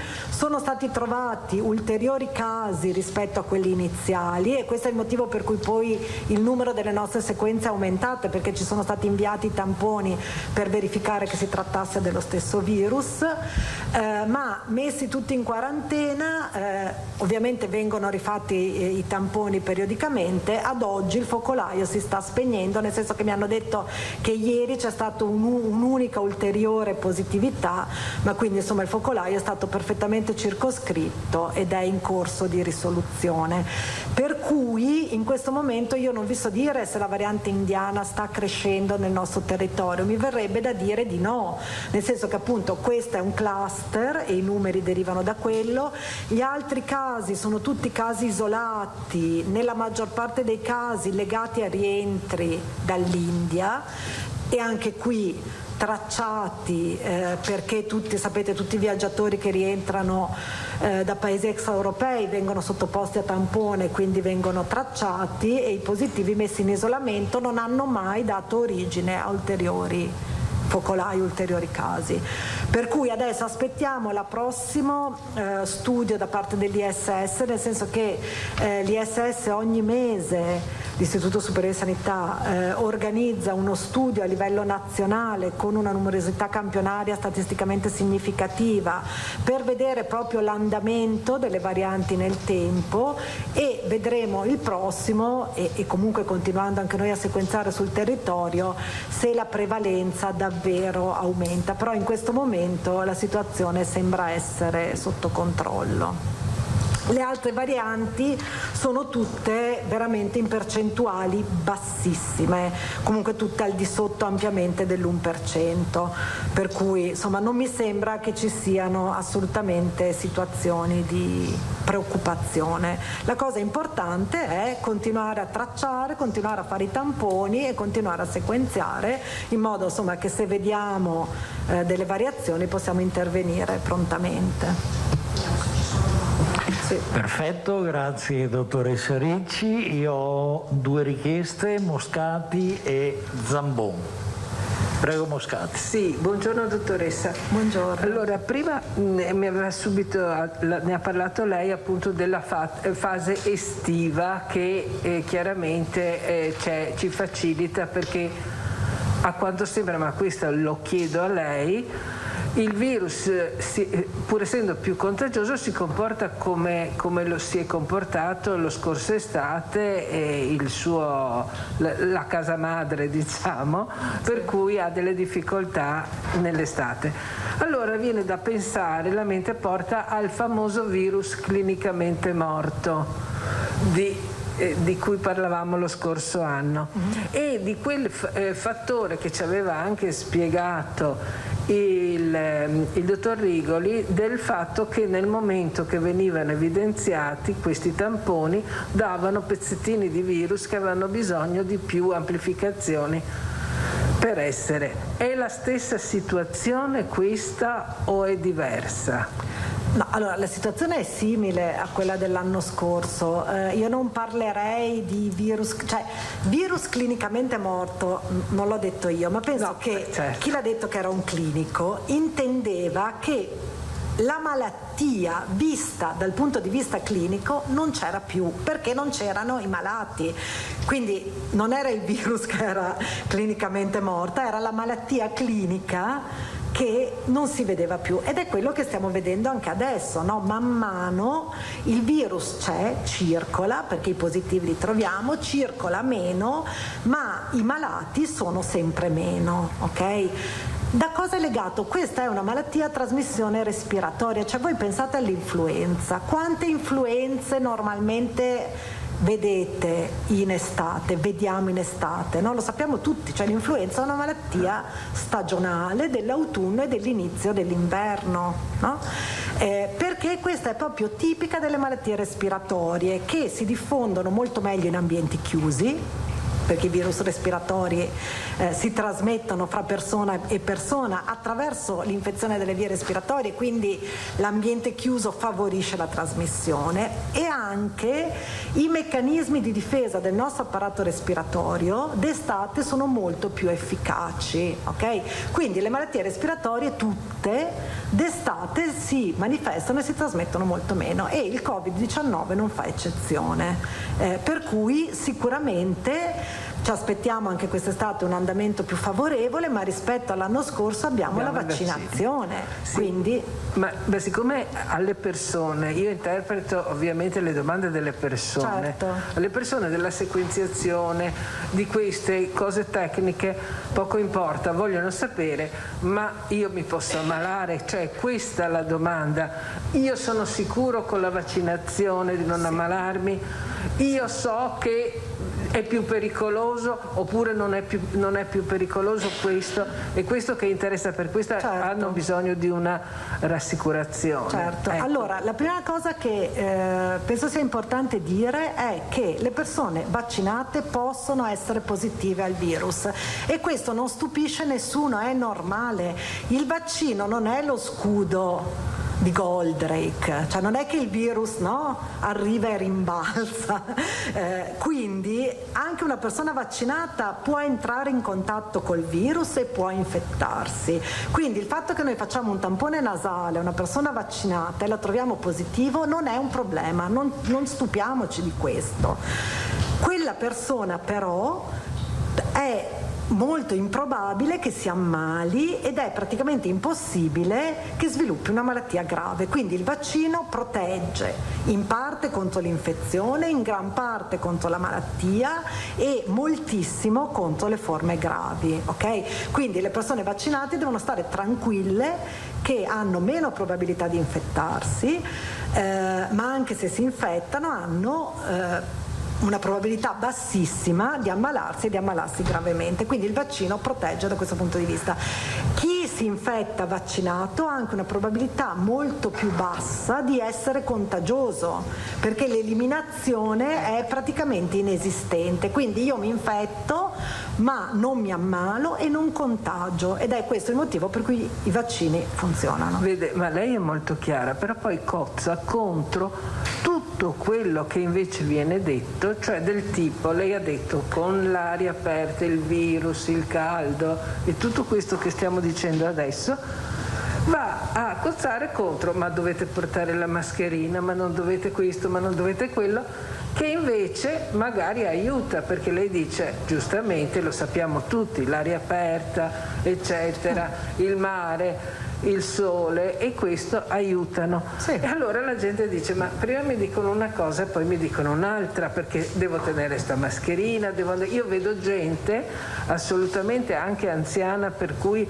sicuramente, parlo di qua ovviamente vaccinata, e che ha questa mascherina che gli impedisce quasi di camminare all'aperto pur andando da soli o in bicicletta, che è ancora più pericoloso, per cui qualche volta andrebbe anche dato un segnale un pochettino di tranquillità a queste persone, perché ne va dei loro anticorpi. Certo. E questa era la cosa che volevo chiedere, un'altra era quella sulla la copertura. Lei ha detto l'Inghilterra ha fatto questa scelta di distanziare queste vaccinazioni. Ieri il professor Galli ha detto che forse tutto sommato questa seconda dose di AstraZeneca, visto e considerato, l'ha detto proprio lui, che sarebbe, visto e considerato che dà una buona copertura lunga, perché sono stati fatti il calcolo dei 3 mesi, no? Eccetera eccetera, e adesso siamo in un momento di fase un pochettino meno, sì, più tranquilla da questo punto di vista. Varrebbe quasi la pena di attendere e di fare direttamente l'altro vaccino Pfizer, cioè un po' per tutti. Questo era il discorso che aveva fatto. E allora come si quantifica questa copertura? Cioè, se uno fa un test degli anticorpi può sapere, ci sono dei range, non lo so, è valutabile questa? Ok. Vuole che andiamo a ritroso nelle domande? Allora, la risposta a quest'ultima domanda è no.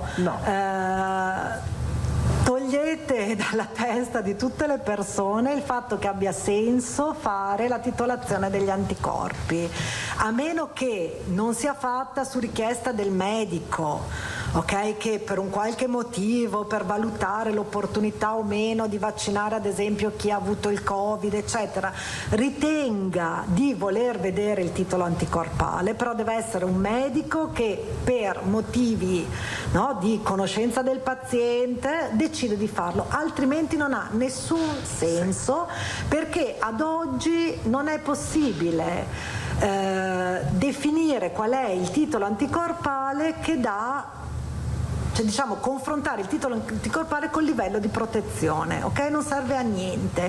Quindi uno può avere titolo 10, uno può avere titolo 7000, ok? Ed essere entrambi perfettamente coperti rispetto all'infezione, per cui veramente non serve a nulla. Fine. Sul fatto di, adesso io non so cosa ha detto il professor Galli e non mi permetto neanche di, ne dice tante, però di controbattere, nel senso che dico, io insomma sono una, mi conoscete ormai un po', tendo a fare il mio mestiere e il mio mestiere è quello di guardare questo virus e conoscerlo, non sono un clinico, vedendo l'esperienza inglese io credo che non sia corretto posticipare ulteriormente la seconda dose. Cioè, per essere ben coperti rispetto a questo virus bisogna seguire quello che dicono le prescrizioni delle ditte farmaceutiche, quindi fare entrambe le dosi nei tempi previsti. Non c'è neanche motivo di pensare che la vaccinazione eterologa non sia efficace. Tutte le esperienze scientifiche fino ad oggi dimostrano che anche utilizzare 2 vaccini diversi per la prima e la seconda dose è altrettanto efficace rispetto alla copertura vaccinale. Quindi vanno fatte le 2 dosi nei tempi previsti. Come l'ha detto ieri Mattia. Fatto un ping pong, non è venuto. Sì. Scusate. Cioè, formuliamo delle domande oppure proseguiamo, per favore? Io ho concluso. Ok. Grazie. Martina Zambon. Dottoressa, io non le chiedo nulla perché è stata di una chiarezza cristallina. Volevo chiederle invece l'evocazione da parte del Presidente Zaia più volte di trasformazione di un polo internazionale per quanto riguarda il suo istituto. È un auspicio, è qualcosa su cui davvero avrebbe senso anche in un'ottica di condivisione, immagino a livello europeo come minimo, delle esperienze che sono state così intense durante quest'ultimo anno. C'è qualche ipotesi o Certo. Qualche tipo di connessione che secondo lei potrebbe aiutare tutti? Allora, il nostro istituto ha un ruolo internazionale, vi ricordo che noi siamo centro di referenza europeo per l'influenza aviaria e quindi abbiamo già un'attività che è proprio questa anche tipo di attività. Noi sequenziamo virus influenzali da tutto il mondo, da tutta Europa ma da tutto il mondo e siamo un laboratorio di riferimento da questo punto di vista, per cui abbiamo già un punto di vista internazionale. Quello di cui stiamo discutendo insomma, col Presidente e con l'Assessore è quello di potenziare la nostra attività di sequenziamento anche sul coronavirus. Io ci tengo sempre a dire, appunto, noi siamo un istituto che ha una vocazione diversa, noi dobbiamo continuare a fare la nostra attività, che è quella di essere un presidio della sanità animale, delle malattie che si trasmettono dagli animali all'uomo, quindi non possiamo ridurre la nostra attività per quanto riguarda appunto la nostra mission più importante. L'auspicio è quello di potenziare questa attività in modo da poter svolgere, essere di riferimento sia per il coronavirus che per i temi per i quali già siamo di riferimento. Alda Manzan. Dottoressa, velocissimamente, quindi noi abbiamo una prevalenza della variante alfa in inglese, sì. 94% e al momento 50 casi di variante delta, sì. Giusto? Sì. Il 94% in valore assoluto quant'è? In valore era il 94%, ma era rispetto nella survey quella dell'Istituto Superiore di Sanità, quindi fatta su un numero statisticamente significativo di campioni che l'Istituto ci aveva richiesto, che se non sbaglio erano, eccoli qua, 137. Quindi abbiamo avuto 137 quindi casi erano di variante. 129 sequenze di variante inglese su un totale di 137 ed è il dato che è statisticamente più forte perché è un campionamento random sul territorio quindi regionale. Finora abbiamo avuto 129 casi di variante inglese in Veneto. No, in totale sono tantissimi, ecco. Non so se adesso è sequenziato.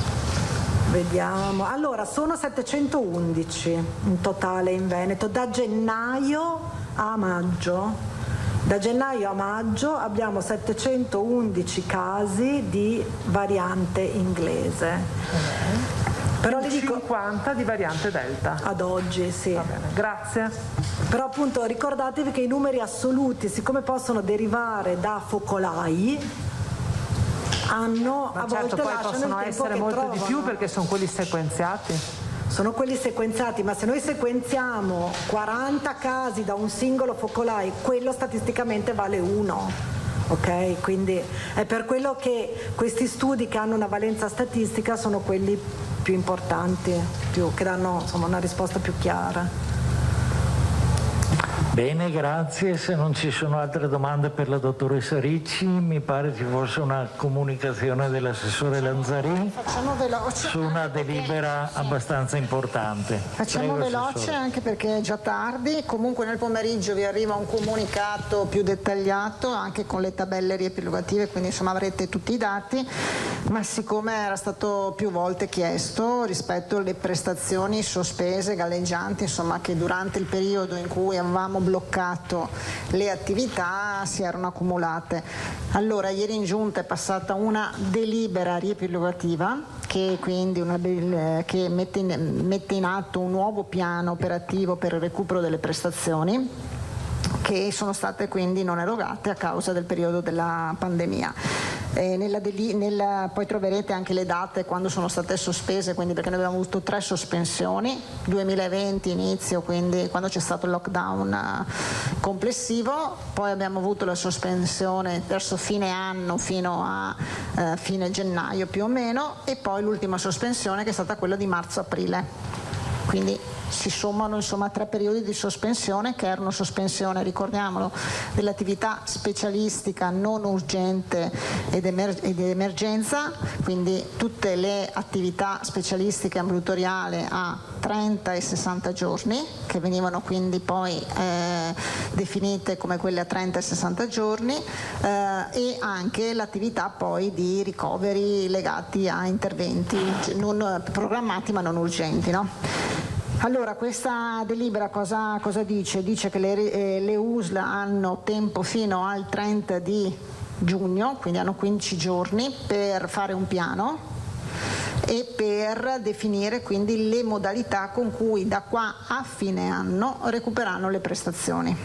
Le modalità che noi indichiamo sono di 3 tipi e sono quelle previste a livello nazionale, che hanno anche dei finanziamenti insomma, che c'erano già stati assegnati, non del tutto spesi, perché poi c'è stato appunto il continuo blocco delle attività, che sono quindi quello di poter fare acquisto di prestazioni del personale, quello di poter quindi avere acquisto di prestazioni del personale della dirigenza del comparto, e quindi vuol dire poter chiedere prestazioni aggiuntive, quantificandole ma anche pagandole una certa cifra, che era la cifra che era già stata definita, 80 euro per i medici, 50 euro per gli infermieri, la possibilità di assunzioni a tempo determinato, però qui le assunzioni insomma entriamo sempre nel solito discorso della carenza del personale, quindi è una possibilità che c'è ma che purtroppo non trova tutto insomma questo spazio, e anche l'acquisto di prestazioni dal privato accreditato, qualora appunto ci fosse privato accreditato specifico su quelle branche o comunque insomma rispetto a delle esigenze specifiche possono anche ricorrere a questo. Quindi le USL entro il 30 di giugno faranno un piano specifico rispetto al recupero di tutte queste prestazioni con queste tre tipologie. Chiaramente previsto anche, quando parliamo di prestazioni aggiuntive, farle oltre l'orario, quindi sabato, domenica, durante i weekend, i prefestivi, insomma, quindi anche utilizzando quegli spazi. Allora, la sommatoria delle prestazioni appunto che si sono accumulate oggi ci dà questi numeri: 289.000 prestazioni che sono la specialistica ambulatoriale, quindi quella che dicevo prima, che possono essere sia visite di primo accesso, quindi una prima visita, sia anche la visita poi successiva legata a controlli o comunque a maggiori verifiche. E poi ci sono anche il dato relativo allo screening, che però vorrei specificare non è mai stato sospeso lo screening, quindi lo screening è continuato, solo che cosa si è verificato, perché anche lo screening a chiamata che noi facciamo, mandiamo la lettera e quindi facciamo le campagne di informazione, di screening alla popolazione, si è verificato che molte persone non se la sono sentita insomma di andare quando era inserito a fare quindi lo screening, e quindi si è accumulato un po' di screening anche in questo senso, ed è lo screening appunto di primo livello e poi anche di secondo livello, diviso tra il mammografico, il cervicale e il colon rettale, cuba totalmente 198.000 prestazioni di screening che non sono state erogate, che ripeto sono quelle che in molti casi il cittadino, per paura di entrare in ospedale, sappiamo insomma, perché comunque in quel momento poteva essere anche un cittadino che era a contatto con un positivo, insomma sicuramente ci possono essere diverse situazioni,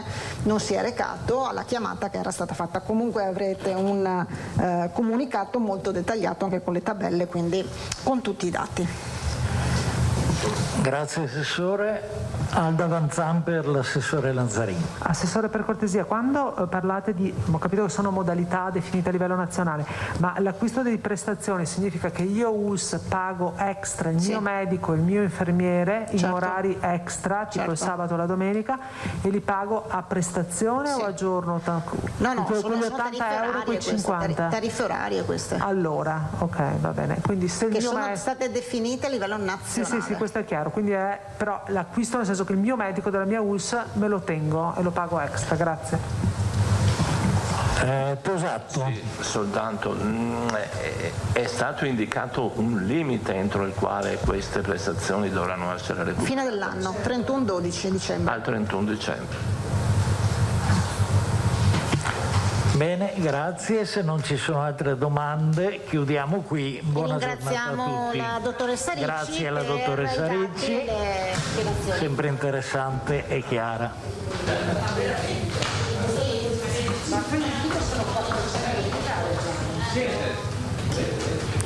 Dunque è terminata, l'avete sentito, la lunga conferenza stampa, ha parlato il presidente Zaia, poi la dottoressa Ricci ed infine l'assessore Lanzarin. Innanzitutto il bollettino, velocemente il bollettino regionale, sono 10.580.155 i tamponi effettuati nelle ultime 24 ore, le persone positive sono state 84, il presidente ha detto il virus, lo vedete, circola ancora, evitate gli assembramenti e vivete maggiormente all'aperto. 0,33 l'incidenza per 25.510 tamponi. I positivi attualmente dall'inizio di febbraio sono 424.792, di questi, dice il presidente Zaia, lo voglio ribadire, metà erano asintomatici, l'altra metà invece con sintomi, il 5% è stato ricoverato in ospedale, i dimessi sono 22.056, positivi ad oggi sono invece 5.609. Per quanto riguarda i ricoveri in ospedale, in totale sono 372 meno 45, in area non critica sono 326 meno 42, la terapia intensiva sono 46 meno 3 persone. I decessi sono 11.601 in totale, con una persona in più deceduta nelle ultime 24 ore. Poi ha parlato di vaccinazioni, ha detto che stanno arrivando dosi in questo momento, tra oggi e domani arriveranno dosi di Pfizer, Johnson & Johnson e AstraZeneca. Attualmente erano finiti i Pfizer, stanno ora arrivando. Sono arrivate in più invece 20.000 dosi di Moderna e 10.530 di Pfizer, che sono le famose dosi, le seconde dosi per chi aveva fatto l'AstraZeneca, quindi la vaccinazione eterologa, quindi le vaccinazioni per le seconde dosi di chi aveva iniziato con AstraZeneca, i famosi 36.000, ha detto il governatore Zaia, i famosi 36.000 veneti. Poi ha parlato delle vaccinazioni, insomma della percentuale dagli over 80 che sono il 99,1% fino ai ventenni che stanno arrivando quasi al 50%, ha parlato di Jesolo alle domande dei giornalisti dicendo insomma che sicuramente ha percepito dal sindaco, l'abbiamo sentito anche noi prima nella nostra edizione, uno stato di disagio, e dice ovviamente sarà monitorato e valutato. Poi invece ha dato la parola alla dottoressa Ricci, che ha fatto un lungo intervento per quanto riguarda le varianti, parlando della variante Delta, che è la variante indiana. Sono due le varianti indiane, una appunto è stata denominata Delta, che è quella che sta girando maggiormente in Inghilterra e per cui la curva, dice, lo state vedendo anche voi, è preoccupante. Attualmente nel Veneto non c'è questa preoccupazione, quella che gira maggiormente nel Veneto è la variante inglese. Sono tutte varianti che sono maggiormente, lo ha sottolineato, contagiose, non letali. Poi ha parlato appunto di quante varianti ci sono nel Veneto, poi ovviamente nel corso dei nostri telegiornali daremo maggiori notizie proprio su questo, su quanto ha detto la dottoressa Ricci e anche quanto ha detto anche l'assessore Lanzarin per quanto riguarda un'ordinanza sulle prestazioni che erano state sospese. Termina quindi qui la prima parte della nostra edizione e prima della pubblicità vi ricordo che subito dopo ci sarà la straordinaria A3, il consueto appuntamento del mercoledì con la CGIL, parleremo del 730 scadenze fiscali ESE, argomento importante perché ovviamente interessa a tutti i cittadini, con Giuliana Maffei, Graziano Basso e Monica Giomo. Io vi lascio quindi alla pubblicità per qualche istante e il meteo.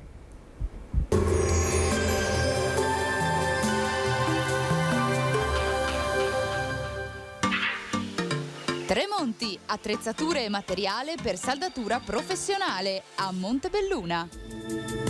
Benvenuti al meteo. È sempre l'alta pressione a dominare l'Italia, dunque bel tempo ma con qualche improvviso temporale. Andiamo nel dettaglio per capire meglio le aree maggiormente a rischio. Sul Veneto situazione di mercoledì 16 giugno decisamente buona, sarà soleggiato salvo per una locale nuvolosità medio-alta. Maggiori addensamenti sui rilievi, specie su quelli dolomitici, dove sarà possibile anche qualche rovescio o temporale a partire dalle ore centrali.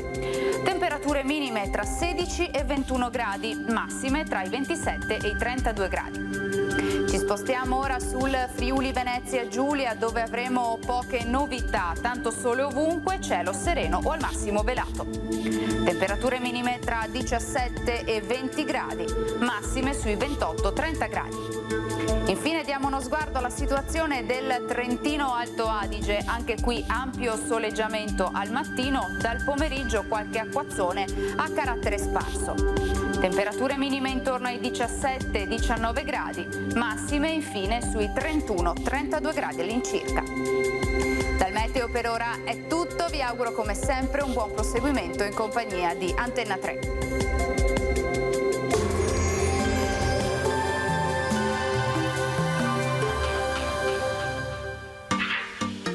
Tremonti, attrezzature e materiale per saldatura professionale a Montebelluna.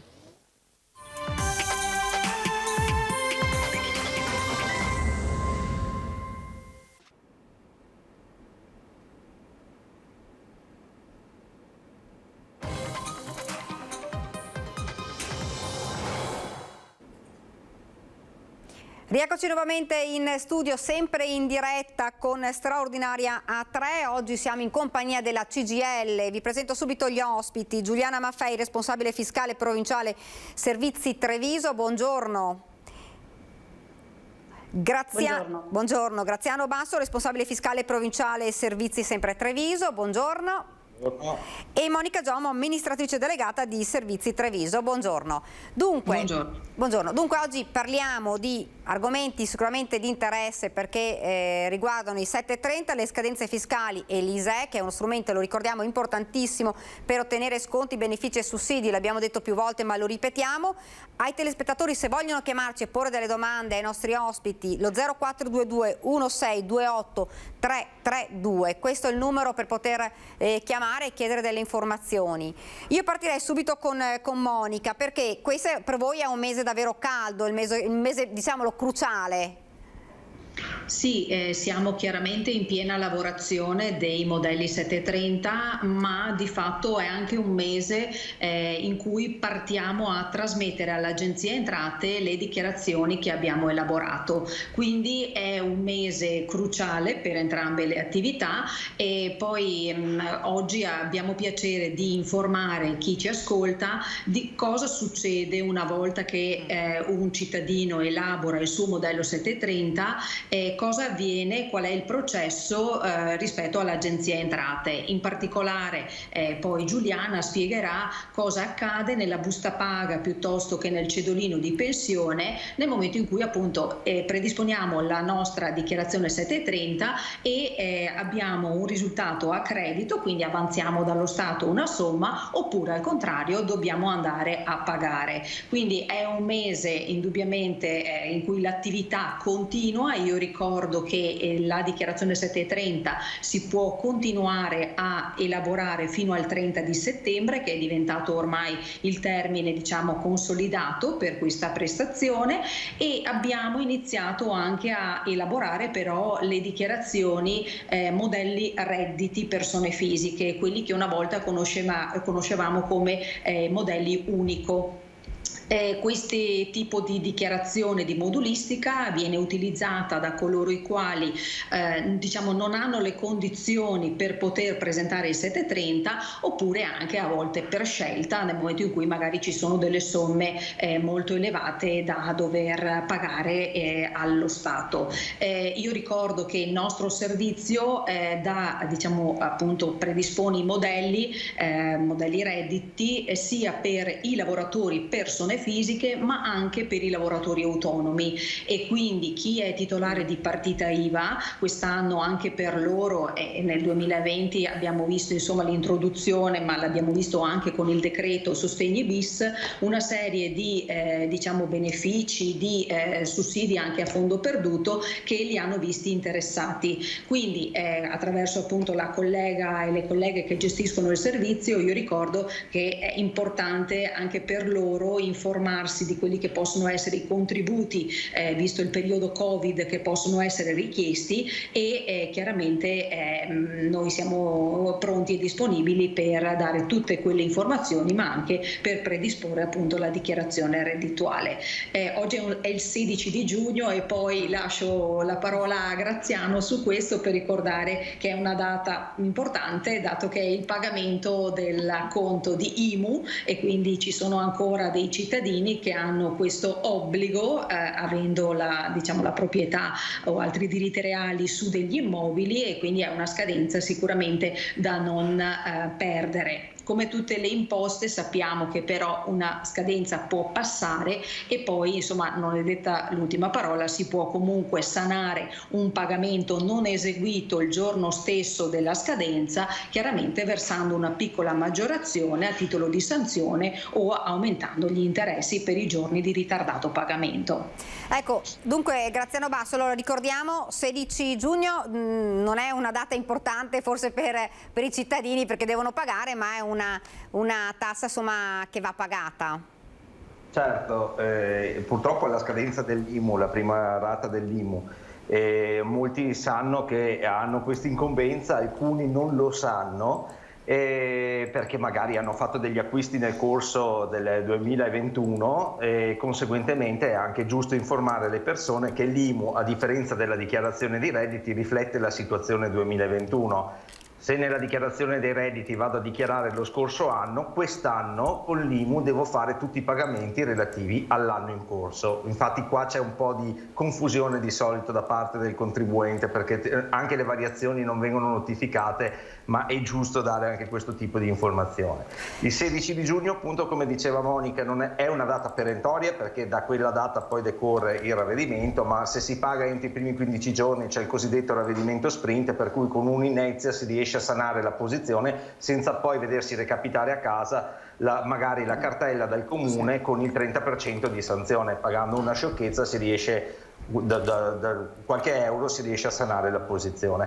Altra scadenza che è importantissima, sempre legata all'IMU, che è fine mese, è il 30 di giugno, è importante perché bisogna comunicare tutte le variazioni che sono intercorse nel corso dell'anno scorso, ovvero se ho avuto delle variazioni nella base imponibile, oppure non ho pagato l'IMU perché ho beneficiato dei sussidi che sono stati dati o dei benefici che sono stati dati a seguito della normativa anti-Covid, per cui ho avuto l'esonero dell'IMU, devo comunicare il fatto che non ho versato nel corso del 2020 l'imposta dovuta, in quanto avevo beneficiato di questi decreti per l'emergenza sanitaria. Questo è importantissimo perché molti non lo sanno e rischiano di cadere in sanzione. Purtroppo la sanzione prevista per l'omessa dichiarazione IMU è pari all'imposta dovuta per l'intero anno, almeno. Per cui insomma è abbastanza onerosa qualora ci sia questo tipo di dimenticanza. Poi tutte le altre variazioni che possono essere le variazioni del valore venale dell'area edificabile, oppure se ho avuto degli accatastamenti nel corso del 2020 che giustamente non sono conosciuti dall'amministrazione comunale perché non sono stati non sono passati direttamente per un atto pubblico, ma è una volontà del cittadino di sistemare, ha accatastato la casa dopo una ristrutturazione, sicuramente la variazione della base imponibile deve essere comunicata entro il 30 di giugno. Volevo precisarlo perché fino a 2 anni fa la data di scadenza della dichiarazione IMU era il 31 di dicembre, per cui è stata anticipata e tornata alla sua vecchia originaria scadenza. In questo senso è molto importante non far passare il tempo e prendersi comunque per tempo, tirare fuori tutte le carte che si hanno e portarle al CAF al fine di poter adempiere alle proprie obbligazioni nei confronti dei comuni in questo caso. Ecco, torniamo invece a parlare anche del 730 oltre che di queste scadenze. Dicevamo prima, una volta terminato, compilato e spedito, che cosa accade? Ce lo spiega invece Giuliana Maffei. Sì, buongiorno. Allora, il senso dell'elaborazione di una dichiarazione dei redditi che sia 730 piuttosto che il modello redditi stesso sono le operazioni di conguaglio. Allora, come diceva appunto Monica, noi in questi giorni abbiamo iniziato a spedire i modelli 730 che abbiamo iniziato ad elaborare già dal mese di maggio e nei prossimi giorni e mesi inizieranno le operazioni appunto di conguaglio.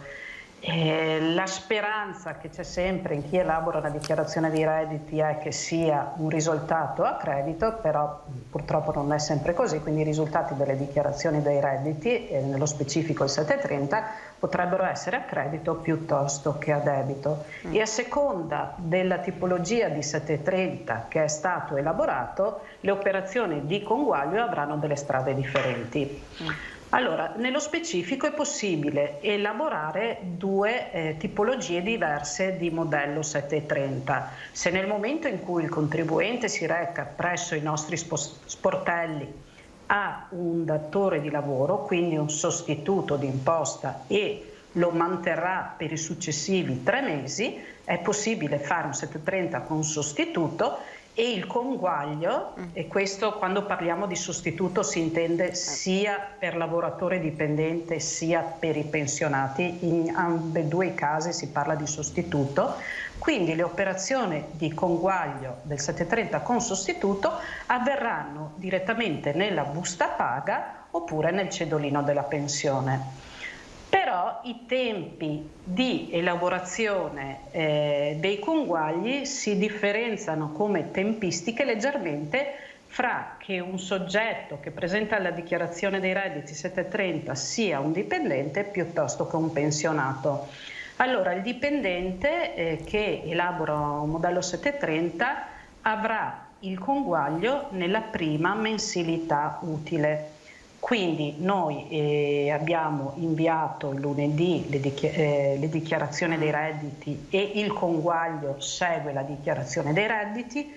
Ci vuole più o meno una settimana, 10 giorni perché sia resa disponibile il sostituto d'imposta. Il sostituto d'imposta non è, perché a volte, apro questa parentesi, perché una delle cose che ci viene segnalata maggiormente quando un cittadino fa la dichiarazione dei redditi presso i nostri uffici, che il sostituto non ha ricevuto nulla per il conguaglio.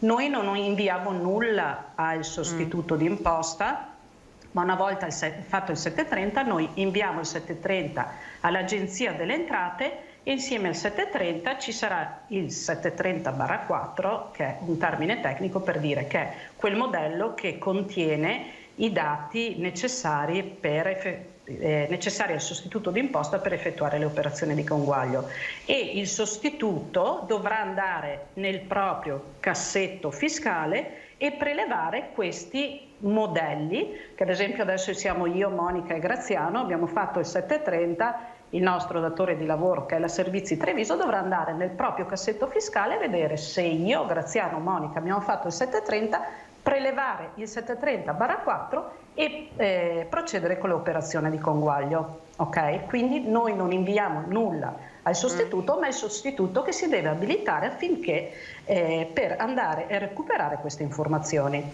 Quindi che la dichiarazione abbia un esito a credito piuttosto che a debito, tutte le operazioni vengono fatte direttamente nella busta paga piuttosto che nella pensione del soggetto interessato. Poi c'è un'altra modalità di gestione del modello 730 che si chiama 730 senza sostituto.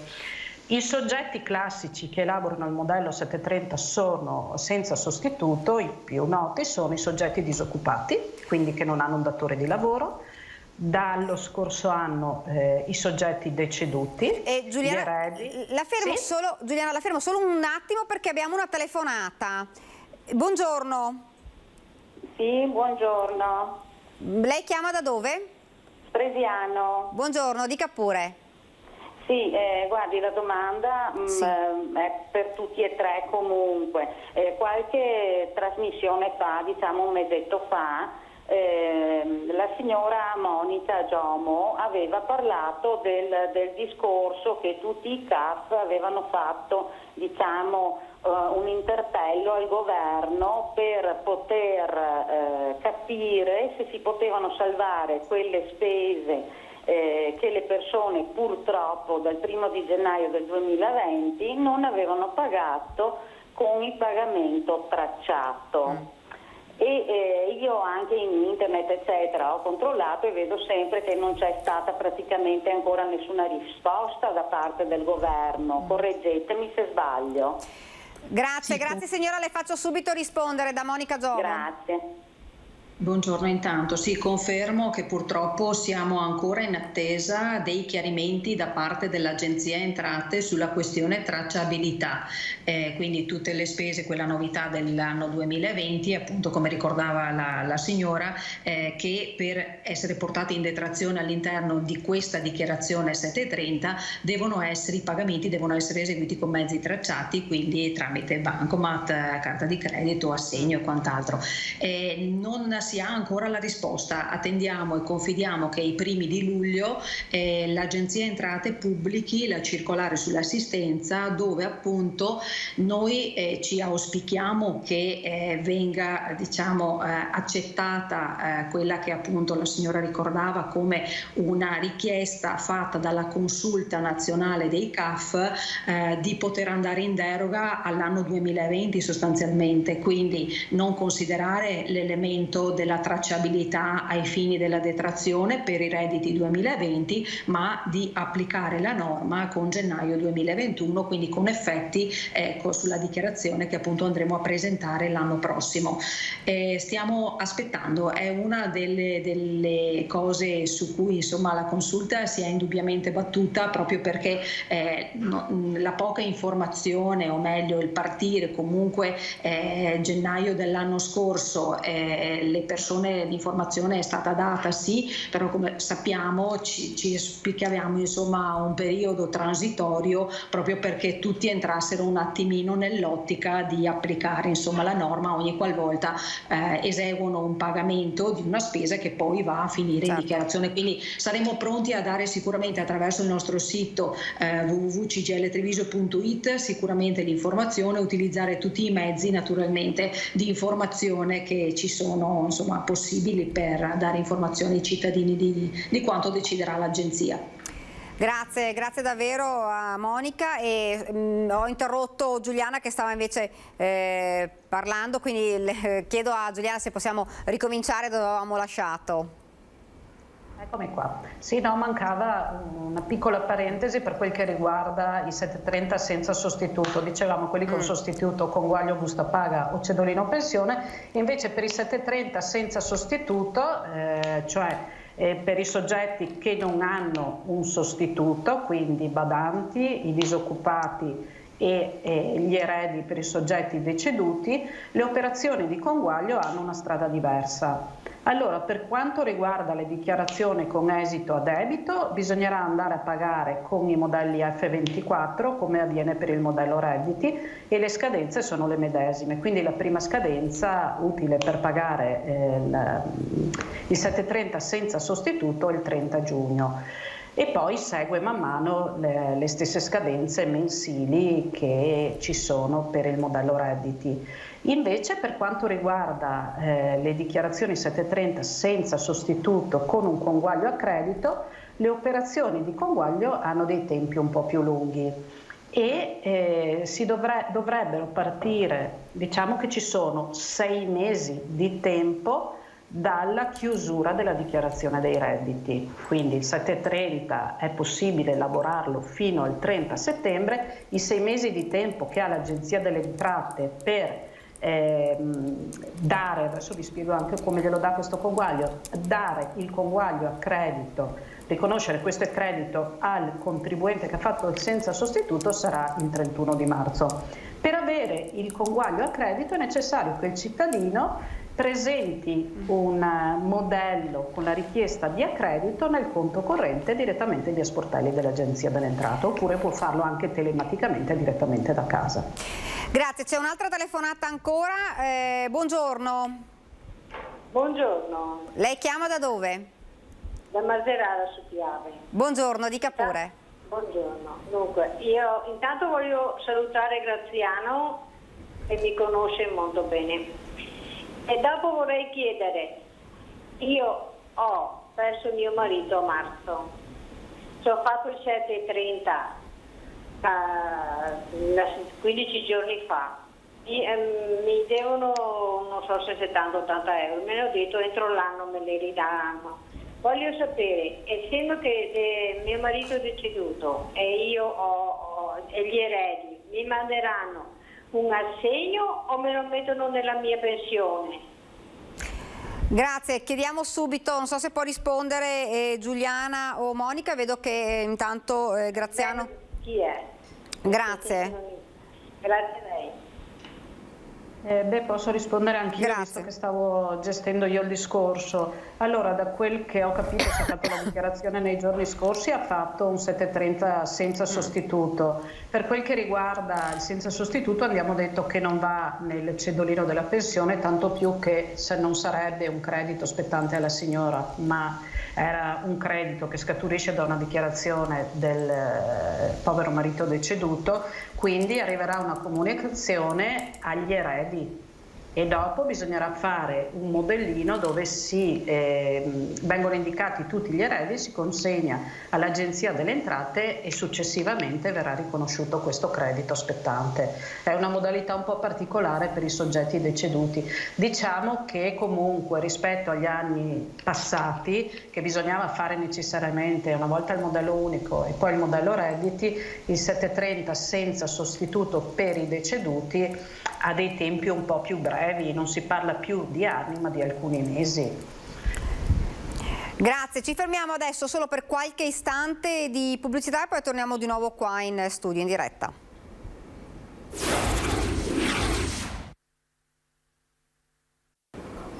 Siamo tornati nuovamente in studio, sempre in compagnia della CGIL e abbiamo, se non sbaglio, un'altra telefonata. Sì. Buongiorno, buongiorno. Dica pure. Senta, sono un pensionato di Casale sul Sile. Sì. Pronto? Sì, dica pure, dica pure. Ecco, volevo dire, ho fatto fare da una persona un precompilato, come lo faccio da anno, perché io consideri l'età 83, non ho diciamo tutto il meccanismo diciamo, no? Internet eccetera. E questa volta mi ha consigliato, anziché di mettere nella casella l'indicazione del sostituto d'imposta, di mettere l'IBAN, cioè il conto corrente dell'ufficio postale di cui sono titolare. Ho fatto bene? Secondo me è stato un errore, non so. Chiediamo Cioè, subito a mi mandano i Giuliana. soldi? Guardi, le faccio subito rispondere da Giuliana Maffei. Sì.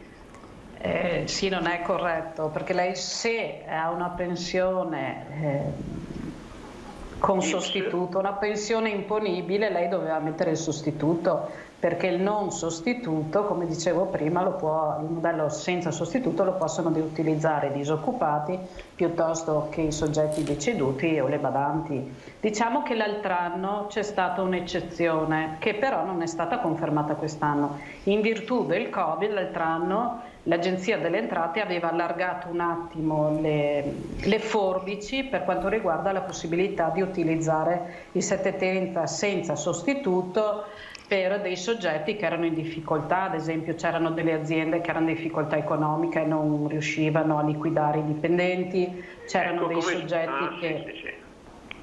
Però lei allora a questo punto io mi domando, c'è il dubbio che l'INPS, cioè che l'Agenzia delle Entrate faccia qualcosa oppure che proceda, cioè che mi rimborsi.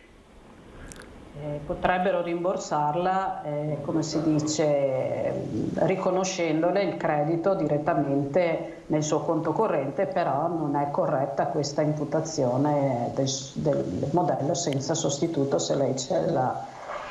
Non so se lei va incontro a delle sanzioni possibili, però la norma prevede che se quando c'è un sostituto vada fatto un 730 con sostituto. Questa è la norma. La ringrazio. Io volevo chiedere, perché magari siamo poi al termine ed è una delle domande che ci fanno di più le persone, che cosa si può detrarre dal 730, lo volevo chiedere a Graziano, perché molte volte ci dicono queste spese, si sanno, le spese mediche, però le spese scolastiche, però ad esempio molte domande sono le spese legali. Allora, spese legali l'unica cosa che si può detrarre sono le spese per mediazione, e per poterle detrarre oltretutto bisogna avere la certificazione del Ministero che arriva al contribuente entro il 31 di maggio, per cui sono assai poche quelle che transitano e che hanno i requisiti per i quali si possa usufruire della detrazione. Comunque non è le spese legali in genere, non è vado dall'avvocato perché ho un problema col vicino, posso detrarlo così liberamente. Ci sono delle mediazioni, delle conciliazioni che sono previste dalla norma per le quali è prevista la detrazione, però perché siano valide praticamente c'è un'attestazione rilasciata dal Ministero dell'Interno che permette appunto la detraibilità delle spese, e si chiamano appunto spese di mediazione queste. Altre spese invece che possono essere portate in detrazione possono essere inerenti a, che ne so, ho assunto la badante per accudire mia mamma non può detrarsela, la detraggo io perché sono intestatario del contratto della badante, l'ho assunta io e conseguentemente posso, se sono al di sotto dei 40.000 euro di reddito, portarmi in detrazione parte del costo della badante, come per quanto riguarda i relativi contributi che vengono versati in quanto è un contratto regolare di assunzione di un lavoratore dipendente, e conseguentemente ho anche questo tipo di agevolazione. Tante altre spese possono essere portate in detrazione, ricordiamo principalmente una delle spese che è molto nominata in questi ultimi periodi sono le ristrutturazioni, l'efficientamento energetico e il 110%, che sono le spese piuttosto sostanziose relative all'immobile, senza tralasciare poi le spese per chi paga l'affitto, che ha determinate tipologie di contratto di affitto e prende la casa in affitto per l'abitazione principale, come abitazione principale perché vi porta alla residenza oppure perché si sposta per motivi di lavoro. Anche in questo caso, pur essendo in affitto, è data un'agevolazione al lavoratore, al cittadino, di potersi recuperare una parte della spesa che sostiene all'interno della dichiarazione dei redditi. Queste sono piccole cose che tutte sommate poi danno dei bei gruzzoletti. Poi ci sono anche altre tipologie di spese, possono essere, però le più importanti da questo punto di vista, quest'anno in particolar modo, perché l'anno scorso è stato un anno difficile, è fare le verifiche della CU, della nostra certificazione unica se si è lavoratori dipendenti, e verificare se si è usufruito interamente del trattamento integrativo, che è quella tipologia di trattamento, di detrazione che viene garantita per ridurre la pressione fiscale all'interno della busta paga, e che molte persone in via prudenziale non hanno richiesta perché erano rimasti scottati negli anni precedenti col bonus Renzi, che avevano dei vincoli molto stretti. L'anno scorso con la situazione emergenziale è stata un po' più ampia, per cui sarebbe il caso di verificare la propria posizione, se è correttamente conguagliata e se per di più è stato riconosciuto il trattamento integrativo, perché può essere sufficiente presentare un 730 per recuperare il trattamento stesso, quindi ottenere dei bei soldini, perché si parla di 960 euro l'anno, di conseguenza non sono pochi soldini all'interno della busta paga. Altre cose, se ci si è dimenticati o prudenzialmente non si è optato per usufruire delle detrazioni per i familiari a carico durante il corso dell'anno con il proprio datore di lavoro o ente pensionistico, è sufficiente presentare un modello 730 per richiedere il riconoscimento della detrazione per i familiari a carico, che ricordo avere un limite di reddito più elevato entro i 26 anni di età, che è praticamente 4.000 euro, per cui possono aver lavorato nel periodo estivo e quindi poterseli mettere comunque a carico per il corso del 2020, e quindi portare a casa anche questo tipo di detrazione. Oltre a questo, visto che è familiare a carico, anche le relative spese per il figlio familiare a carico.